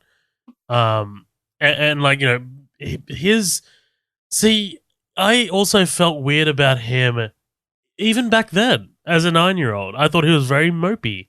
You know what I mean? As a 9-year-old, you're watching these superheroes and you're like, God damn, this is a mopey superhero. You know what I mean? You just don't expect that. I compare what Tobey Maguire's doing to some of Tom Holland's moments in the trilogy, and it's like, holy shit! This kid is on there's his movies end with him in tears all the time. Right. He's always having these really emotional moments. Even in Civil War and Infinity War and Endgame and stuff. So it's he's always got these really big emotional moments, and I don't know. There's just something about Tobey that's just always this kind of, I don't know, even when he's doing action scenes and stuff, he's just kind of when he's on top of that truck behind the car, he's just kind of the same look in his eyes. And it's like, dude, give me something else. Give me a squint. Give me something, it's like, Jesus Christ, man. I do love it as he's, kind of over Uncle Ben's body, and you hear Danny Elfman's score go from sympathetic to determined, and as it's determined, he looks up and then he runs off into the alley, does the Superman thing of him taking his overshirt off, and then under it is a suit, he's putting the mask on. I love that side kind of profile shot of him putting the mask on. It's very CG, obviously. But yeah, I really enjoy this as he leaps into action. But this is, you kind of get this minor action sequence, right? So the car's making a getaway, he lands on the roof, but this all ends in this decrepit building, and he's like, what about my uncle? Did you give him a chance?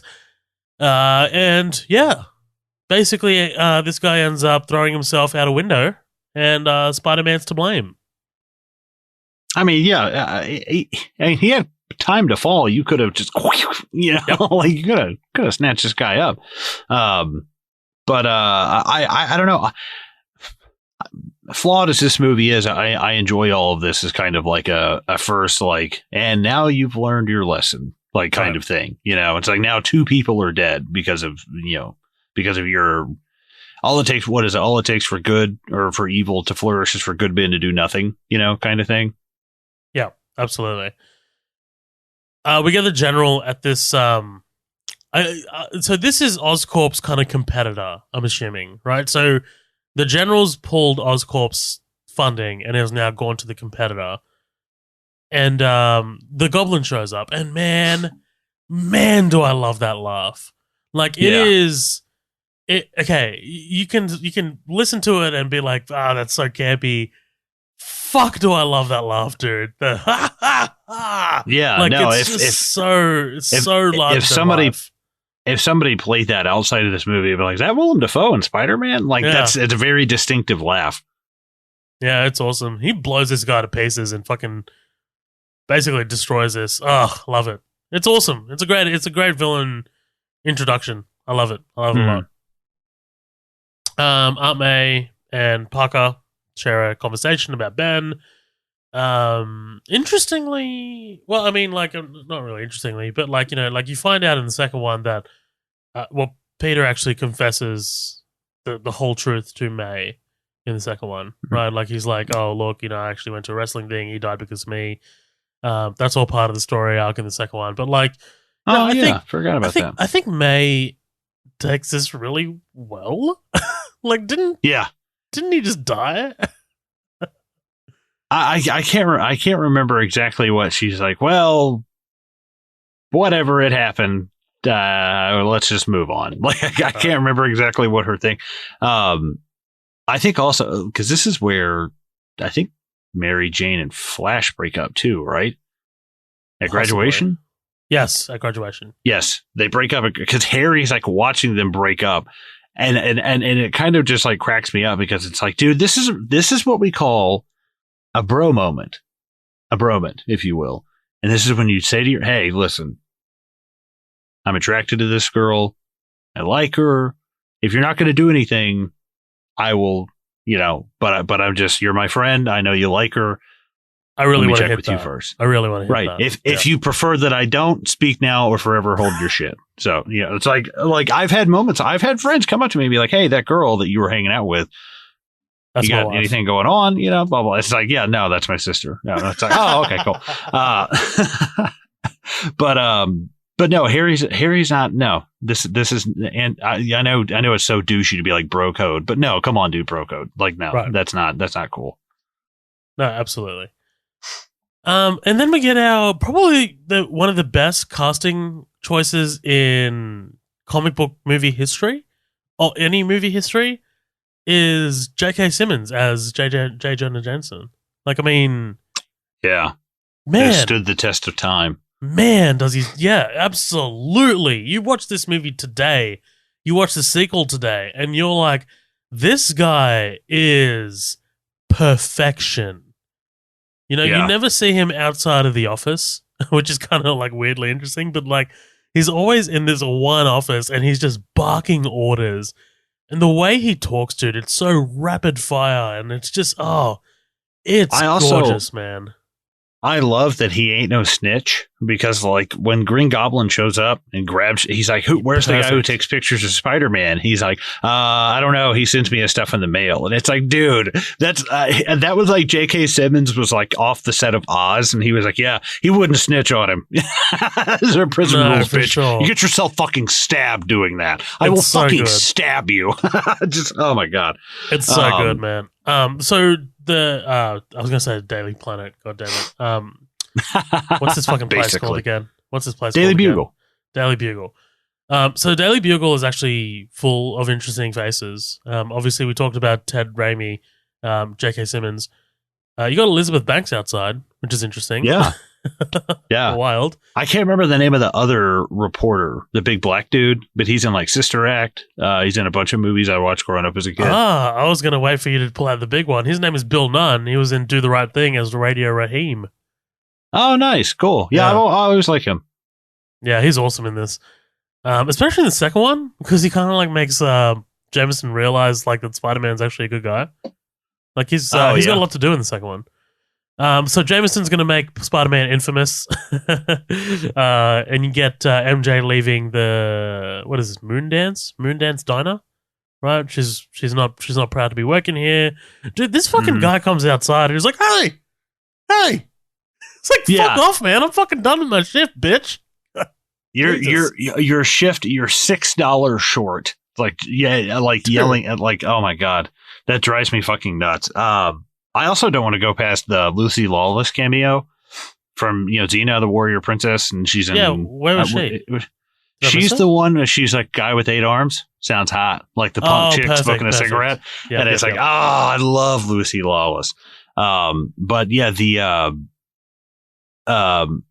sorry, I started thinking about Lucy Lawless and I was like, Xena. And I totally lost train of thought. That's all I could think of. I was like, man, that took me back for a second. I need to watch old Xena episodes. Yeah.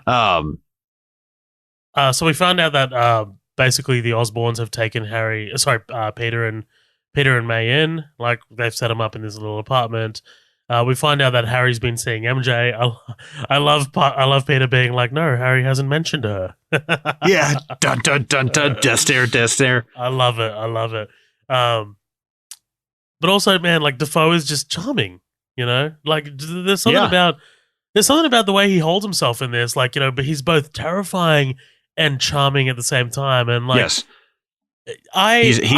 he's warm but intimidating. Yes, and there's something, where he was like, no, really, I want to find my own work. He's like, you want to make your own way. I respect that. And it's that. like, man, that's almost like something like the Kingpin would say. That it's almost like a Kingpin line to me. But like, I really appreciate like the fact that he's kind of like a surrogate son. They do actually. I don't know if they set up this relationship enough that it pays off at the end where he's like, I've been like a father to you. And it's like, well, maybe, it's like, I know that Peter turns down a lot of like the stuff that he's offering, but if he had done, I know he kind of set him up and stuff. I don't know.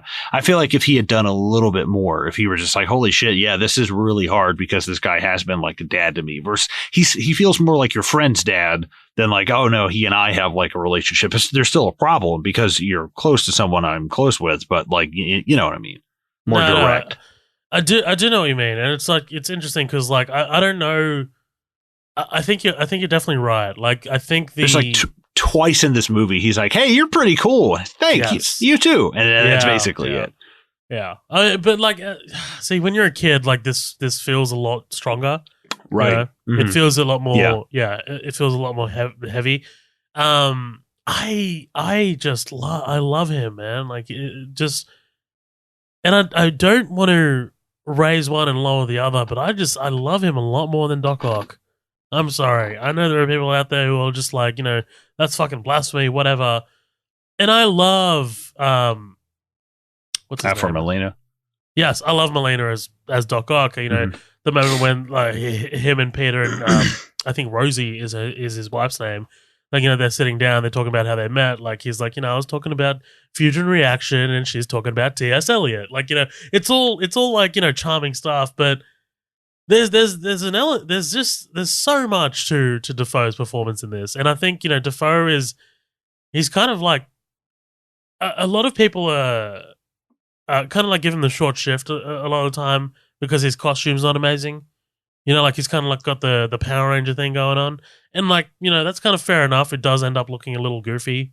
And I guess that's why he switches it up very quickly in No Way Home.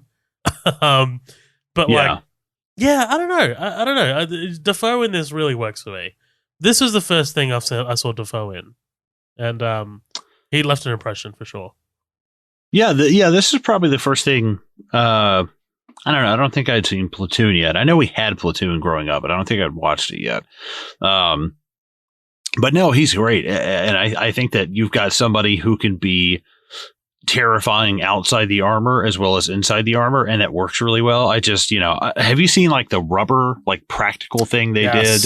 Oh man. I mean, come on. The helmet he wears looks way better than that, but still it's just weird. He looks like a xenomorph kind of, Yeah.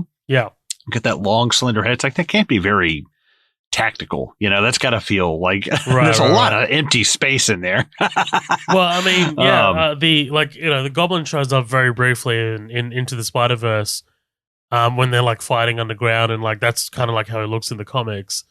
Like he's just like this deformed creature kind of thing. But like, yeah, I always loved the glider. I always loved. I like the suit. It's goofy, but it's of the time. You know what I mean? And I love like it's a little intimidating. Like it's kind of terrifying. I love when he ambushes him later on, and he's got that like shawl around his head. It's like, dude, that's creepy. Keep that. Like, wear that around you. Like, that would be really cool. But I think that it's just such. I don't know. It's such good casting as Willem Dafoe. It's like, perfect. Man, say what you will about this movie. Maybe some of the other casting is off, and maybe some things don't hit their mark. But Willem Dafoe is just like weird and but also perfectly fits the tone of this movie. You know what this movie's trying to do. He's on the same wavelength with it. Yeah, and he plays it big. You know what I mean? Like he's over. He's overacting, which is perfect for this. It's awesome. So Peter takes photos of Spider-Man because there's a reward for it. He goes to Jameson. Crap, make it crap. I'll give you $200 for him. I mean, of course, like he seems like the guy who would lowball freelance everyone. Perfect for a kid your age. What do you say? Meat. I'll give you a big box of Christmas meat. Dude, my fucking favorite one is like, so Elizabeth Banks called him, right? He picks up the phone, and she's like, your wife's on the line. She's at the tile store for the foyer is out of stock, and he's like, we'll put a fucking carpet there. It's fine. We'll put a rug there. It's fine. One of my favorite ones is he's like, come on, don't you trust anybody? I trust my barber. Like that is such a good line. That is so fucking funny, dude. Yeah, I would say, I don't know, man. I love Willem Dafoe, but I think like fan wise, J. Jonah Jameson ended up being like the MVP of this movie. Like he's the one that's like, dude, this guy's stretched across like a few films now as his character. Oh, totally. But like, man, like this is my favorite moment of Jameson and it's a meme now. Like it's a whole thing. Like there's a gif of it, and I love dropping the gif. It's in the second one when Parker goes, "Hey, can I get an advance on that paycheck, dude?" His laugh. It's like a stool being moved across the floor, like a linoleum floor. Oh, he's so good. J.K. Simmons is perfection. We get this scene in the boardroom, right? Like this is the board basically pushing Osborn out. And as you said, like we've waxed lyrical about Dafoe already, but this scene is big and it's low and it's big and it's low, and like he's so dynamic. Like the dynamic range of him is just, it's fantastic. Yeah. No, absolutely. I echo all of that and then some, because this is one scene that has always stood out to me ever since I was a kid, that I was just like, holy shit, that is some acting. Like even at 12 years old, being like, damn, that's really fucking cool. And really, again, this being your first introduction to Willem Dafoe, like, yeah, he's got some really, really big moments, and I think he's kind of really playing with like really taking that character places and doing like really, like when he jumps up on the thing when he first gets his power thing, and he hisses and jumps, like, dude, this guy's doing some weird shit, but I'm here for it and it's cool. But it's also like a crazy first introduction to this actor, Yeah, no, 100%. So we go to the World Unity Festival, and this scene felt a lot as a kid. It felt like a lot longer as a kid, whereas like now you're watching, I was like, oh, is that it? Is that no? That's quick. That's all that happened. You need to let Billy die. Billy has no agency. Billy's gonna go. He's gonna go. The thing's falling, and he's just staring at it. And then his mom is behind a barrier, and it's like, oh, I couldn't possibly go over or under this thing and go get my kid. She's like, oh, somebody help my son that's 4 feet away. Yeah. Somebody help me, please. Billy's gonna go. He's gonna go. But firstly, I got a question for you. Why is MJ wearing like a traditional Chinese kind of like garb thing? Yeah, I don't know. It's weird. I mean, that's racist. I don't know if it's like World Unity Day festival, and there's like people walking around dressed up like Germans, like they kind of have like the lederhosen and stuff, like when he's taking pictures of people. Yeah. And I was like, okay, so are there like Asian people in kilts with like bagpipes and shit? Like, are we all just playing musical chairs here? Is that what's going to happen? What is this? My favorite. Yeah, this scene felt like forever as a kid, but you're right. It's over very quickly. It's so short. Yeah. But I love it, dude. I love the Goblin's introduction. Like the Elfman score. You see him coming out from the distance, and like the board members are like, "Oh man, what is that? Well, it must be new this year." Yeah. But it's it's fantastic. How am I? Like, holy shit, that's good, dude. Talk about announcing your intentions. You know what I mean? Just like, right. You are here. And saying something that in that moment, those people dying are going to be the only ones who are like, oh shit. Like, that's him. Oh, it's awesome. I love the one of them just turning into bones. Like it's right. It's a little very specific power. It's a little dated, like like the effects are a little dated, but I love the idea of that. It's just like fucking vaporizing him. Oh. I love the idea there's a guy on the other side of the wall who just like halfway gets it and like takes off like his bottom left foot. He's like, what the fuck happened? Yeah. again, Dafoe playing it really, really big. The laugh, like the croaky laugh, big superhero moment, right? I love the little flip he does to just like run up and pull the cord out. He's got to do like a backflip and then get out. I was like, oh come on, dude, you could just jump up and grab it. Totally. It correct me. It was very acrobatic. Totally. And a lot of the effects here, they're a little rubbery, but for the most part, they're actually hold up. I mean, 2002, not bad. Yeah, I don't mind it. There's some parts they do pretty well, like when he's wall crawling and it's totally CGI. They keep it kind of dark, and like when Green Goblin's flying off, it's kind of far away, and it's not like right up on it. Yeah, so it's not terrible. There's some pretty cool. I think there's a lot some pretty cool moments with the CGI in this, and because they don't go too overboard, because there is a lot of practicals. I mean, the whole final fight is just like one big practical thing. Yeah. Even the webbing, at what points is just like totally practical. It was just it's interesting. Yeah. Yeah. It's actually a rare whale cum that they just kind of shoot up. They use the guns from Ghostbusters 2 and just kind of blast it all over the set. It's just full of whale cum. Will Meet Again Spider-Man is the most comic book thing I've ever seen in a movie. Hell yeah, dude. Flying off. I love it. It's awesome. But yeah, so look, I can't believe, I was genuinely surprised at like how short that scene was. I was like, oh, it's over already. Okay. Yeah. Well, I guess there's kind of, I do like the fact there's kind of like 3 fights in this. They have a very small clash here. Yeah. And then they clash later on when he sets that apartment house on fire. And then at the end, they finally have like they have the bridge that goes into the abandoned house thing. And it's like, oh, wow, that's pretty cool. Yeah. And among that, you've got the wrestling, you've got the fight with Flash Thompson, you've got a couple of montages. Like there's a lot of good action in here. It's tucked away. No, absolutely. Not tucked away, I guess, but. And just when you thought that Dafoe was already doing a lot of acting, he does this double role, split personality thing, and it's fucking perfect. It's so overt, you know what I mean? Like, it's so campy to the point that it's incredible. Yeah, I even now as an adult, I watch this and it's like, I, as an actor, could not do something like that because I wouldn't be able to keep a straight face. Like it's not that I think what he's doing is funny or silly or stupid or anything.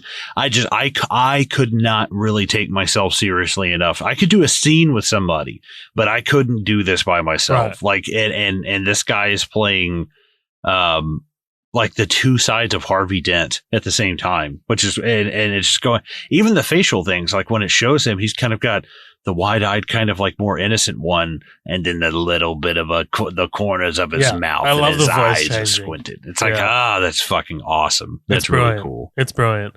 So the Goblin threatens Jameson, as you already mentioned, who takes photos of Spider-Man, and Jameson never gives him up, which is fantastic, right? I love the cigar going out the window and then coming back in. What a great touch. Yeah.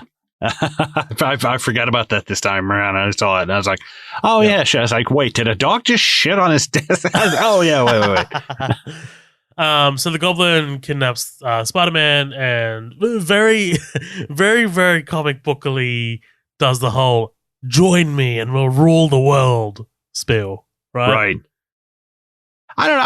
I didn't mind it. I didn't mind it this time around because I think that he's, is it a big dick move? Is it a power play? Is it kind of like, hey, listen, you and I could fucking, just go on endless fighting, because this is already their second encounter here. Right. Yeah. I forgot about this one. Mm-hmm. So there's even this one here. So he's like, right. So they bump into each other like fucking 6 times in this movie or something. So I don't know. I don't mind it. I think it's kind of interesting seeing him just being like, hey, listen, I'm trying to bargain with you. Like, let's team up. But I don't know. It's also like, why would he want to? Why, you're a smart guy. Figure it out. This guy's, why would he want to do that? He has nothing to gain from that. I always laugh whenever Goblin he like taps Spidey on the head and then like lays down on the fucking metal netting. Yeah. He's like slouching next to him. Just chilling. And I'm just like, I love it. So Goblin says, join me. Spidey obviously, Goblin says, I'll come back. I'll give you some time to think about it. And then Toby, Mary Jane. So this is the Mary Jane in the alley sequence. And obviously you get the big, like, upside down kiss, which became huge, became iconic, massive. Yeah, that apparently was like a total bitch and a half to do. Because like Toby's like, yeah, there's water going up my fucking nose. Like she's having to fucking shove her nose into my chin, and like your lips are just totally off. And I was like, yeah, that would be, dude. I will say the poor guy in that scene, I would be miserable. But it's like the fucking veins in his neck are like so popping out. I'm like, yo, dude, I as much as an asshole as he is, like I kind of feel for you, dude. That sucks. Right. You should ask throat cancer guy about that. Maybe he should get himself checked. I do like the conversation they have before this, though. When she's kind of like, "Why would you be interested?" He's like, "Oh no, I just, and she kind of gives him a look like, "Listen, you get that fucking tonsil monster out of here right now," and you fucking whip that thing. No, there is kind of like a spark there, and I do like that. This is the only conversations out of those that I really like, because there is a little bit more of like the romantic substance to it.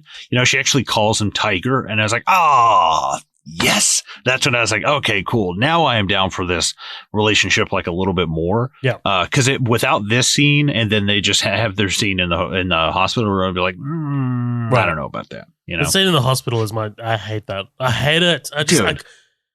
It's so slow. The way they talk to each other, their facial expressions, I can't deal with it. I was going to say her tits in this scene, it is so gratuitous. Dude. It is I even as a kid, I was just like, holy, that's a pair of tits. Holy hell. Set right there. There's also a moment in number 2 as well. Do you remember the part where Ock throws the car through the window and like you see like Ock grabs her? There's like a moment where it like cuts, like it like hard cuts to them, and like her tits are like, and when the car comes towards them and they're in the cafe, vaguely, she never wears a bra ever. Which I mean, that's fine, but I would say it's what like none of this bothers me. Right. But as a 12-year-old, I absolutely I love it. Yeah. But I don't. As Creed from The Office would say, "Swing low, sweet chariots." That's what he would say. Well, part of me goes like, is it like her as an actor being like, no, I don't want to wear a bra, or is it like Sam Raimi be like, she wouldn't wear a bra, like a George Lucas, Carrie Fisher kind of like what, like I wonder what the context of it is, because I feel like that's like not that that's infamous, but like I remember a lot of people talking about that. We're like, dude, her tits are all over the place, like again. Nothing wrong with that. Free the nipple, what have you. I don't care. But I wonder what the context is of that. I encourage it. Yeah, knock yourself out. I don't give a shit. If I can walk around without a shirt on, why not? Fuck it. I guess we should very briefly mention that Kirsten Dunst had an issue about the pay disparity, right, between herself and Tobey Maguire. But I'm just like, man, like Tobey Maguire's your fucking leading man. He's Spider-Man. Like, I don't know. What happened?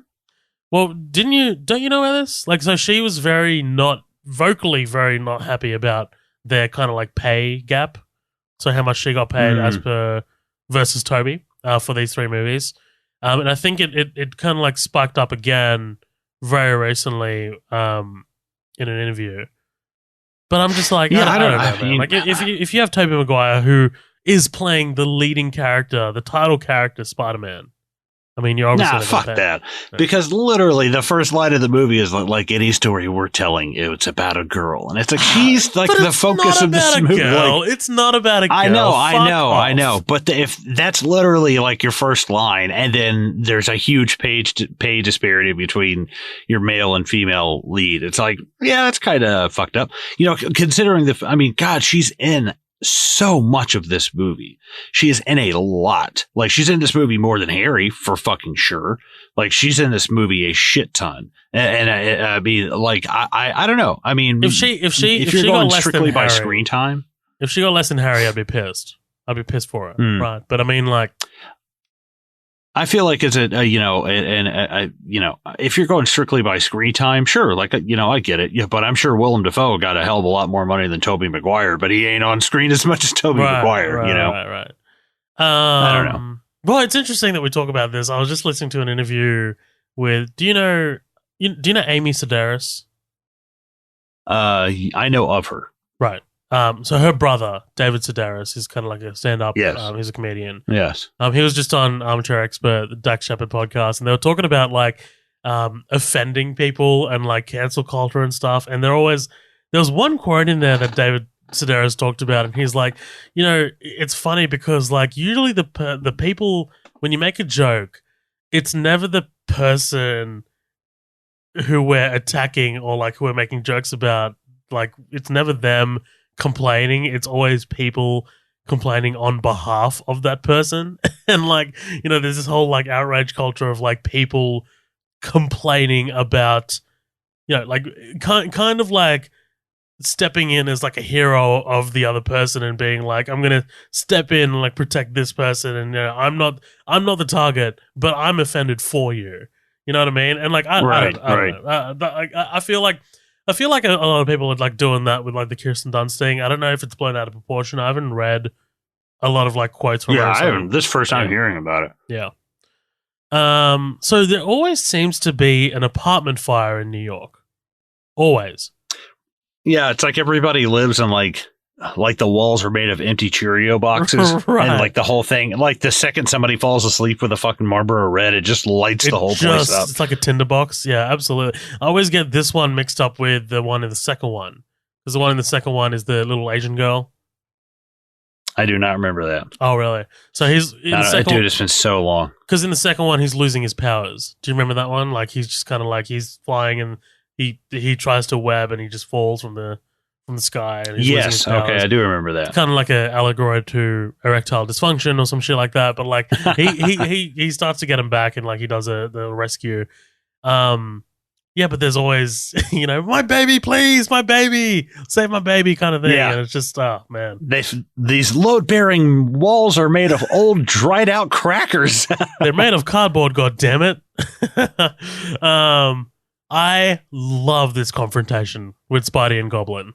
This is awesome, dude. I mean, so, you get the whole, are you in or you're out? And, like, I love the camera, like, just showing him like getting the pumpkin bomb ready. And obviously the Matrix was a huge thing when this was coming out, so we needed a slow motion action sequence, right? But this looks great. In terms of like effects wise for 2002, this looks outstanding actually. Yeah, and I like the choreography of it, of him, the way he's like bending to dodge him and stuff. I thought was pretty cool. I like it. Definitely. And then we get the scene back at the apartment, right? This is a great confrontation as well. The tension, because like Osborn is all sweaty, right? And he's wondering where Peter is, and you get the blood drop, right? This is good stuff. Good stuff. Yeah, this is one of the scenes I think of when I think of this movie. Is him, how did you say you got that? Yeah. It's like, it's so like just how tenderly he's asking. Right. But I love the fact that he's like, look at her, Harry. Basically, there's no way that you could pull a girl like that because you're a fucking loser. That's basically what he's saying. He's dead like, behind the eyes. Yeah. And he's like, she's only after you because of money that I provide, basically. And then he leaves, and she's like, yeah, everybody heard that creep. Creep is like the least of the things she could call your dad. And he's like, that creep is my father. And I was like, dude, you're going to do this now? You're going to do this now? And it's like, that is a very bad idea. Like, that cracked me the fuck up. The fact that, like, if my dad walked in and said that about one of my friends and they heard him, I would walk in and be like, I fucking hate that dude. Like I would be so pissed off. But the fact that he was like, well, what? He's usually right about these things. I don't know. It just fucking kind of cracked me up. Oh man, I love it. It's just so. It's interesting because, like, to make the Harry arc work in the second one, right? Like to turn him into the new Goblin, you need to show a little bit of dedication to Norman Osborn. You know what I mean?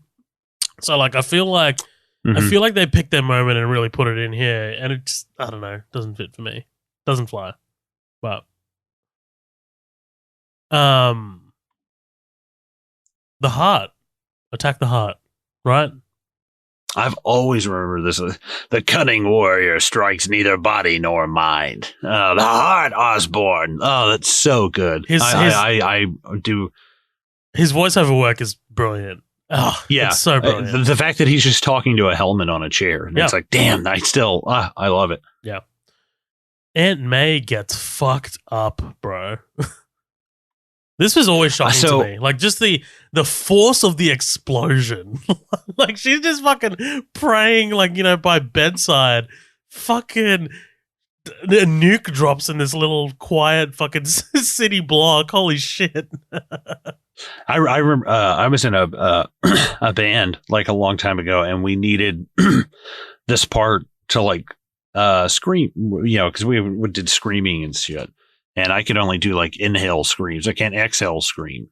And I was like, man, we need a line right here, you know, for this diddle diddle diddle diddle diddle, you know, this like music is playing. And I thought of Spider-Man, and I was like, oh, deliver us from evil. That would be a good deliver us from evil. And I was like, okay, cool, that works. And it fit perfectly. And I was like, oh, cool. Like I love that. That's my reference to my Spider-Man scene. There is something really kind of like off-putting and sinister about him making her finish the prayer. Like, yeah, that's what's super that weird. About? Yeah, that's like I don't know. It's creepy, but also like I love it at the same time. I always thought it was an interesting touch. I was like, damn, that adds so much to him. She's freaked out, right? She says, she identifies him. And Peter connects the dots. Those horrible yellow eyes. Right. He knows who I am. And then we get this conversation with fucking. I don't like this. I'm sorry. I just don't. Like, both of them. Dude, like, Dunstan's face is just so, like, it looks like she's about to fall asleep. Yeah. How misfortunate the last name Dunst? Because it sounds like Dunce. Yeah. It sounds like Dunce. You fucking dunce. But also Kirsten. Kirsten? I only know, most of the time I've met Kristens. I've only met one Kirsten. Yeah, no, a couple of Kirstens in my life. But it is confusing. It's like Kristen, Kirsten, Chrissy, right. Kissy, Chrissy. It's like, what am I going by here? I don't know. There's something about this scene that's so funny where he's like, so how's things in here? She's like, I don't know. I think I'm in love with somebody else. This is your boyfriend's best friend. And she's like, yeah, I think, I'm good. I don't know. It almost makes me think of like a Curb Your Enthusiasm episode. It's like something Larry David walking back, nah, I'm in love with somebody else. Nah, you know?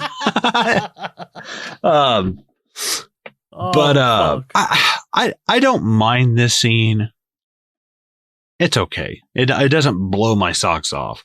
But I see your point that it's a little long, you know. It grinds everything to a halt. Because like immediately after this you get the Peter talking to the Aunt May scene, right? And Aunt May brings this whole flashback of like, Aunt May? Is that an angel?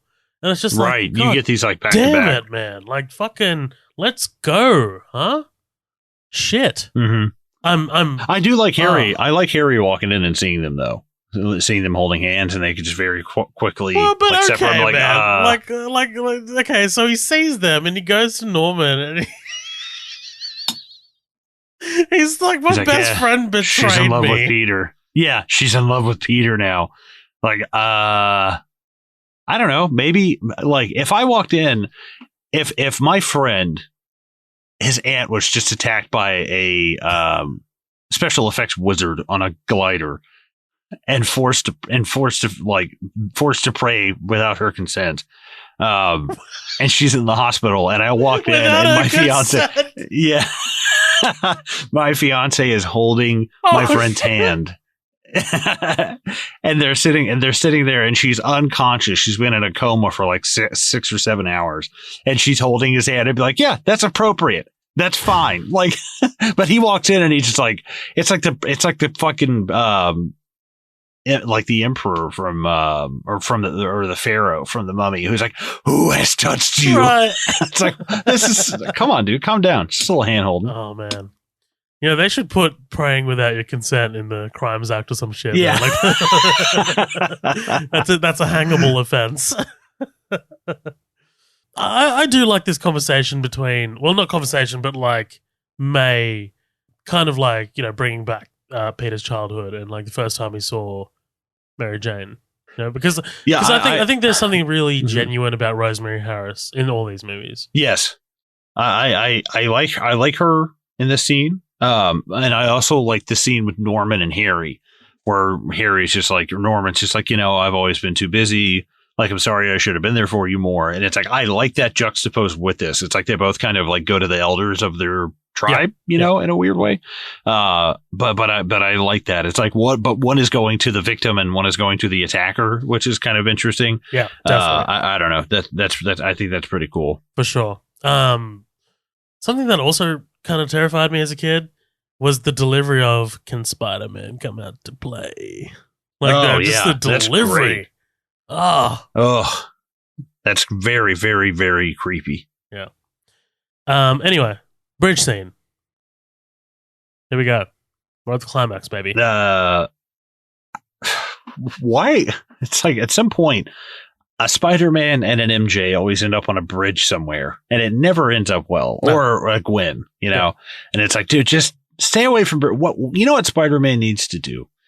He needs to move to like Montana. He needs to move to like North Dakota and just move somewhere where there's no bridges. They need to move to Fiji. Right. Yeah. They need to go to like Arizona, you know, where there's no skyscrapers. Like, can't fuck anything up like that.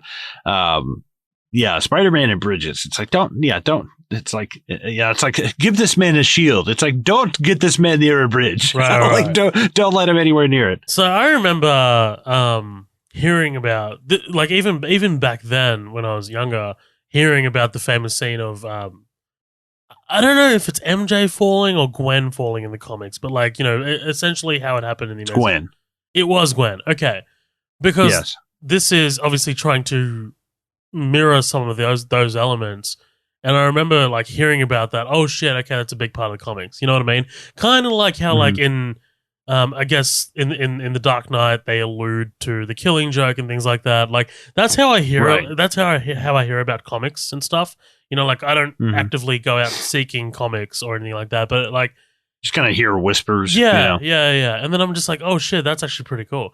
I love her waking up trying to get her bearings though, and then just out of nowhere you get the fucking goblin just flying in and just almost taking off her head. Yeah. One of my favorite shots in this whole movie is when he, you know, for one thing, I love that he like catapults himself onto the bridge, which is cool because there's no buildings around. He's like, oh, I mean, I guess he could just skim the water. But there's also something about the shot when he comes up and he lands on top of the bridge, and it's like that yellow orangish kind of lighting behind him, and he's standing there. It's like, God, he looks fucking cool. Right. Like, he looks really cool, even in like the like dark lit kind of areas. I really, really love that. I think absolutely. That's something about the suit too. I like the little metal raisings on his suit. Yeah. You know, it's like the little metal webbing. I like that. I actually really like the suit. I've always liked the suit. You know, it gets a lot of complaints. You know, people talking about how it looks like a Power Rangers outfit, and it does. But like that's kind of what we were going for here in 2002. But like, I always liked the way it looked. I don't love the visor. You know, the eyes coming up and down. I don't love that. But the rest of the suit, I really dig. I think Garfield probably has the most like comic book accurate one. Oh, I like Tom Holland's. Yeah. But Tom Holland's is like a little bit like sleeker. Oh, sorry, it's like I'm talking about Goblin. I don't know. I'm talking about Goblin. Like the I'm sorry. I thought we were talking about Spider-Man. Yeah, that's a little goofy. But I don't know. Best Spider-Man villain costume. I don't know. Oh, definitely got to be Harry Osborn in the third one when he's got the goggles and stuff. I was like, oh my God, this is terrible. He's got a snowboard. But yeah, so yeah, dude, Garfield's costume in Amazing Spider-Man 2 is outstanding. Just he's got these big ass eyes. Oh, it's brilliant. But yeah, he gives Spidey a choice, right? Save the girl or suffer the young children. This is he's not gonna make it. He's gonna make it. I love that. This is okay. Obviously, he saves both. He saves both of them. I love the way this is shot. It looks fantastic again for 2002. We are who we choose to be. Now choose. It's such a great villainous moment.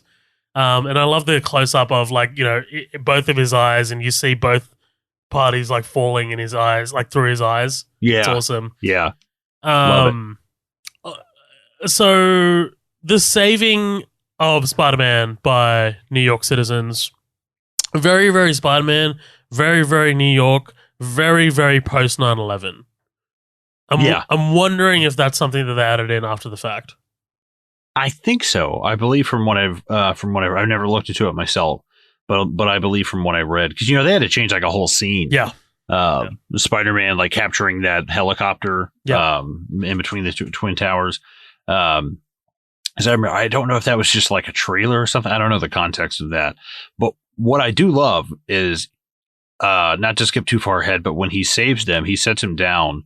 And when we get to this final fight in the house, when he lands, he already has a goggle cracked, one of them's already out. It's dude, I love it's awesome battle damaged costumes, and the fact that he's actually really fucked up. It's oh shit, and there's something about the physicality that you forget as you get older how physical the Green Goblin is, that he actually can sit there and fucking go blow to blow with you, and he's just a body breaker, but he's not just planting feet and throwing punches like Venom or something. He's doing flips and throwing knees and doing spinning kicks and shit.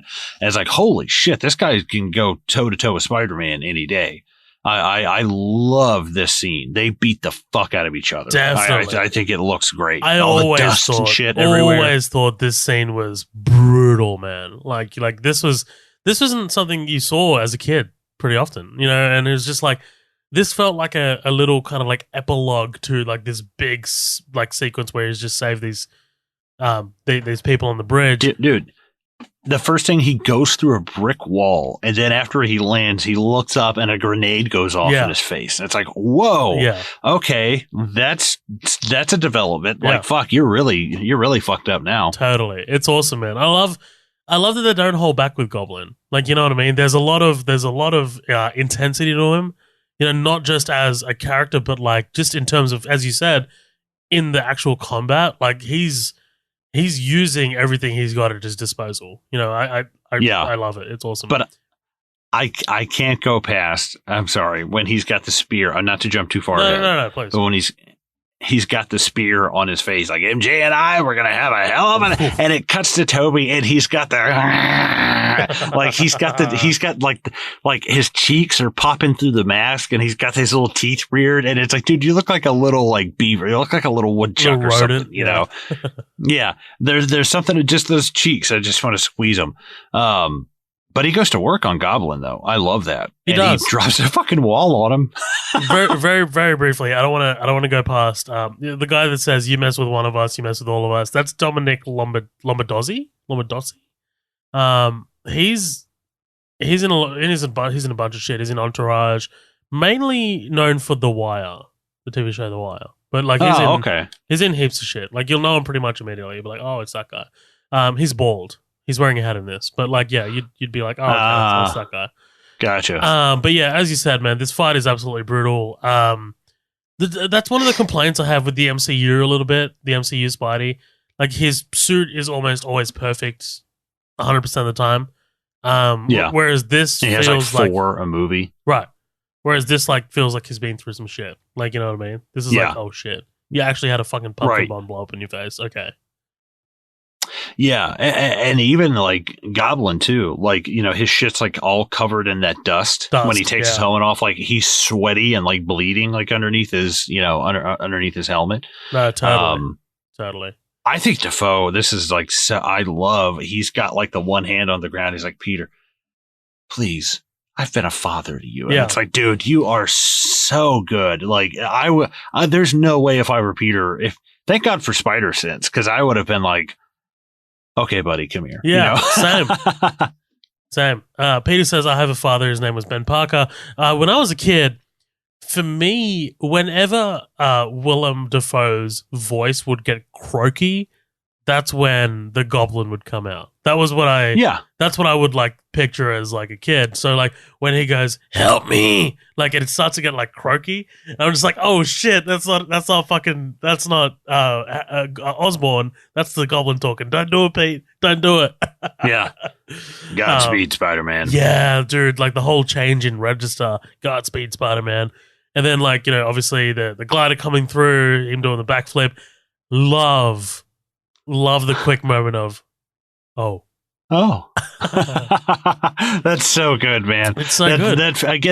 That's one of the charming things about this movie. You know, it's the cut of him smashing into the wall and running home. You know, it's like, it's that kind of stuff that I really love. And it's, you know, maybe to a newer audience, younger audience, it might be a little goofy, but it's like, I don't know, almost like this indie film kind of like charm in a way. I don't know how to describe it. No, totally. I guess that's Raimi's kind of like indie roots coming through. But like, man, like the whole, you know, Peter, don't tell Harry kind of thing. Like this feels very operatic. You know, it feels like a play that we're watching. It feels larger than life. I love it. I love it a lot. And yeah, you know, down goes Goblin, right? Yeah, and I love the fact that, you know, he dies and he's like, hey, yeah, don't tell him what happened. You know, don't tell him what happened. But then also you find out that, like, I guess Uncle Ben is buried like not far away from Norman Osborn, which is like, oh man, that's crazy. It's like seeing all these lives that like Spider-Man has touched, and it's like there's 2 dead bodies by the end of this fucking movie. It's like, damn, that's kind of crazy when you think about it. Yeah. Importantly, Harry witnesses Spider-Man bringing Osborn back. Right. What have you done? Yeah, I'm sorry, James, but you're just adorable. Sorry. Doesn't work for me. Like, because this is like a white rich family. There's just like a gun in a drawer in every room.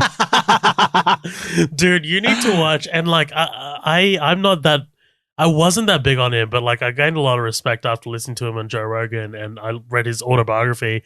Kevin Hart, he's got a stand-up on Netflix called Irresponsible, and it's this whole bit about like him like protecting his family, and ever since he had kids, he's put a gun in every like house, in every room of his house. So he's like, so you know, I'm getting here. Like if I get robbed, you know, I'm sitting on the couch probably like masturbating or some shit. And like the robbers break in and it's like, hold on, just let me finish this last porn video one last time, and then I'll reach over, gun compartment. Dude, really hit it up. He hit up Kevin Hart. Yeah, Irresponsible. It's great. I watch it all the time. Must have had to been there. Wow. Sorry, I love doing that to people. Somebody could tell me a dead on like perfect joke, and they'd be like, "Yeah, I must have had to be there." You're an idiot. All right, let's close this off, huh? Yeah, let's do it. So, Peter, great power comes great responsibility. Get the fuck out of here. Peter and MJ kiss, right? Then they walk away. Yeah, what do you think about the ending of this? I mean, not the. I don't know. This is stupid because they're just going to be together in the second one. Yeah. Why? Like, it doesn't really make. It's like, aren't they? Don't they start off like dating in the second one? Maybe I'm wrong. Maybe eventually they start dating. No, they don't, because she ends up with Jonah Jameson's son. So that's how it starts. At some point, because when does she go running out of the church in her wedding dress? Right at the end. You remember that? Right at the end. Okay. Yeah. You know, I'll tell you something interesting that I saw. So in Spider-Man 2, when she's running, she passes a guy, and he's wearing a black shirt with like jeans. And as she passes, he kind of like takes a double look at her. So that guy is Thomas Jane's stunt double for the Punisher. Oh. And Thomas Jane legally could not do the cameo for some weird specific reason. I can't remember what it was. Back then it was all like rights and stuff. Yeah. I think it was somebody else. Yeah, I think it was like 20th Century Fox. but they were wanting to like throw a little, because I think Punisher was '04, so was Spider-Man, so they just wanted to throw this little thing in there. But that's the only reason why I really remember that scene. But I mean, what? So she knows who Spider-Man is, right? That's what I'm picking up from this. Yeah, she's like, I know that tongue. I see, but oh my like, God, Peter has the same cold sore. No, there's a moment in. I mean, like, there's a. No, it can't be, because in the second one, she tells Jameson's son to lie back, and she kisses him because she's trying to figure out who the kisser is, and then like later in the cafe before Doc Ock throws the car through the window, she says, "Come here and kiss me. I just want to know something." By the way, huge whore. And like, you know, she's that's terrible. No, well, what is that ending then? Come on. That's got to be what that is. Yeah. When she stops, has a look like, like a light bulb just went off. It's like, come on. Like maybe she's not like 100% confirming, but a light bulb has just gone off that there's a very strong likelihood that Peter is Spider-Man. Maybe Peter just rocked her world because he's a great kisser. Right, yeah. She was like, oh, wow. She's just never been kissed, like Flash Thompson, like Harry. She wouldn't let him kiss her or anything like that. Yeah. Also, whenever I kiss girls, they cry afterwards too. So it's a bit of a trend. Yeah. Well, and it's just, that and like, she's like, I love you, Peter. I love you so much. It's like, dude, to then be like, I love you too, as a friend. I'm like, oh, dude, you have destroyed this woman. Like, for one thing, he's been kind of shooting signals like the whole time. Entire movie. And then at the end, she's like, I love you. And he was like, only a friend. Bye. Dude, he's like the biggest dick. Like, damn, dude. Biggest dick tease on the planet. Yeah, he just leads on women and just like fucking yanks it out from under him. Some sick thing he does. He's laid the seeds to destroy her mentally so well. Yeah. Like to the point that he's like talked about it to Aunt May for years and years. And then like he's like, one day I'll destroy her and break her heart. She took that soccer ball that my dad left me and she never gave it back. I'm going to destroy that's her. Great. I do like that all three of these movies pretty much end with him like slinging through the city. Like the other, you know, I don't think the MCU has that enough. You know, like in this new one, obviously he is, slinging through New York, but like the MCU does this whole thing of like, I don't know, he doesn't spend enough time like slinging through the city. And like, honestly, the Garfield one does that a lot and it's awesome. There's something really fun about watching him fly through New York. I've seen that crane scene. That thing was pretty cool. Yeah. I like that. Yeah. There's a scene, so in The Amazing Spider-Man 2, again, which I thought was better than I remembered, it opens on him like flying through the air and you see like his costume kind of like rippling, like the back of it just rippling through the air. And it gives the costume a bit more of like a realistic feel.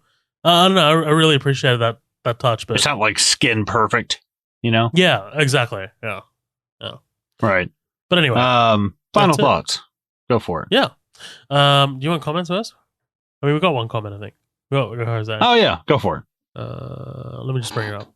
I've got it pulled up. You got it? Yeah, go, please. Yeah. Jose Rivera. Hey, buddy.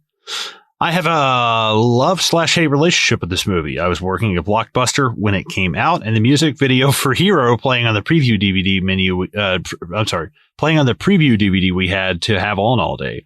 We also had a Spider-Man mannequin display, which meant I had to look at the awkward gray webbing on his costume all day. It didn't help. I was a noted Superman fan, so customers and my friends took every chance to throw a jab in why Spider-Man was better.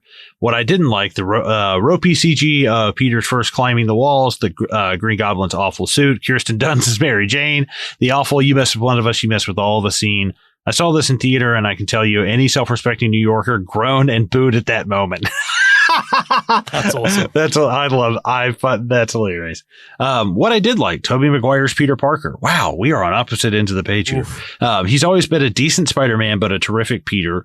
J.J. Simmons is Jameson. There we go. Talked about a role he was born to play. Any scene where Spidey is swinging on webs through the city. In those moments, I'll call Spider-Man. Out of the trilogy, I prefer the second one, but I do acknowledge how big of a hit this was when it came out. I think I pretty much feel the same way. Flip-flop the Mary Jane and the Peter Parker, how we feel. But yeah, I get that. I'm glad that it didn't. Your experience working there didn't totally just like burn you out. Yeah, for sure. Like, shut the fuck up! I am so high. No, I for can sure. hear you. I feel the same way about certain movies as well. Back at Hoyt's when I used to work at the cinema chain, and like just the way the studios would overmarket movies, like like send us like 4 standees to put up, and like just trailers up the ass, and I don't know, but I'll start off with my final thoughts. I think I enjoyed this movie better than the second one. That opinion only kind of crystallized this last 2 weeks during this rewatch. Only because I think this movie embraces its goofiness a little better than the second one. Like I think I like the goofiness of this, and I think Dafoe really makes this movie.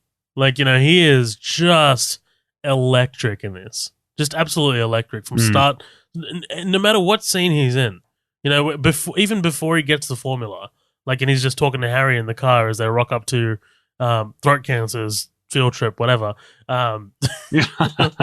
Like, he's just so astoundingly fun to watch, and I don't mind I like the origin story of this. Like, origin stories for a while got very played out. I think the MCU kind of learned very early on that origin stories were people weren't really feeling origin stories anymore, so they went about origin stories in a very different way.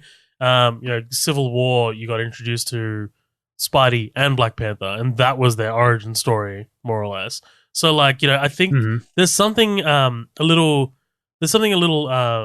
I can't find the word, sort of like a little genuine about this origin story, which feels like the origin story. You know what I mean? Whenever someone says the word origin story, this is the first thing I think of. Like, it's not, I don't think of X-Men or whatever. I think of this and the one in Daredevil, when he runs out and it hits the barrel. Like, that's what I think when I think origin story, Yeah. But no, definitely. I think this movie's, it holds up pretty well for the most part. I don't love Toby. I don't love Dunst. And Harry is, he is what he is. I think he's whatever. He doesn't get enough time in this movie for me to make an accurate, like, I'm just like, I love or hate him kind of thing. So, like, I don't know. But I think the old guard doing absolute work in this. Cliff Robertson as Uncle Ben, Rosemary Harris as Aunt May, and obviously Willem Dafoe as Norman Osborn, outstanding in this movie. And I think Raimi's direction is pretty strong too. Like, I think nice. I think the action's solid. Yeah, the writing's good, but yeah, solid movie. Danny Elfman's score as well. Yeah, absolutely. Ditto to all of that, and ditto to, like, being a charming, weird kind of like movie, and I mean that, like, wholeheartedly. I love the way that this movie. It's almost, I don't want to say this, but it almost reminds me of, like, what Schumacher maybe kind of thought they were doing with, like, the Batman movies, but not as, like, hard. It's like there's campy parts of this, but it's not campy like, you click your feet together and ice skates come out. Like Freddie Mercury was very, like, campy, but a campy in a great way. And I think that's kind of like what this movie does exceedingly well. And the thing is, like, you can think like Ghost Rider, Daredevil, Hulk, all these movies that come out around this time. Spider-Man is so different from all of them in a way that it's, like, weirdly comedic and lighthearted, because that's kind of what Spider-Man is. He's a jabbermouth, he's funny. And he talks a lot. And I think there's something about that too, that, like, this movie has that funny, weird kind of undertone that fits that well. I enjoyed this a lot. I think it's a very charming movie, but that's pretty much my final thoughts. I think we should probably, let's get the fuck out of here. Let's get the fuck out of here. Let's go to our bonus episode. Yeah.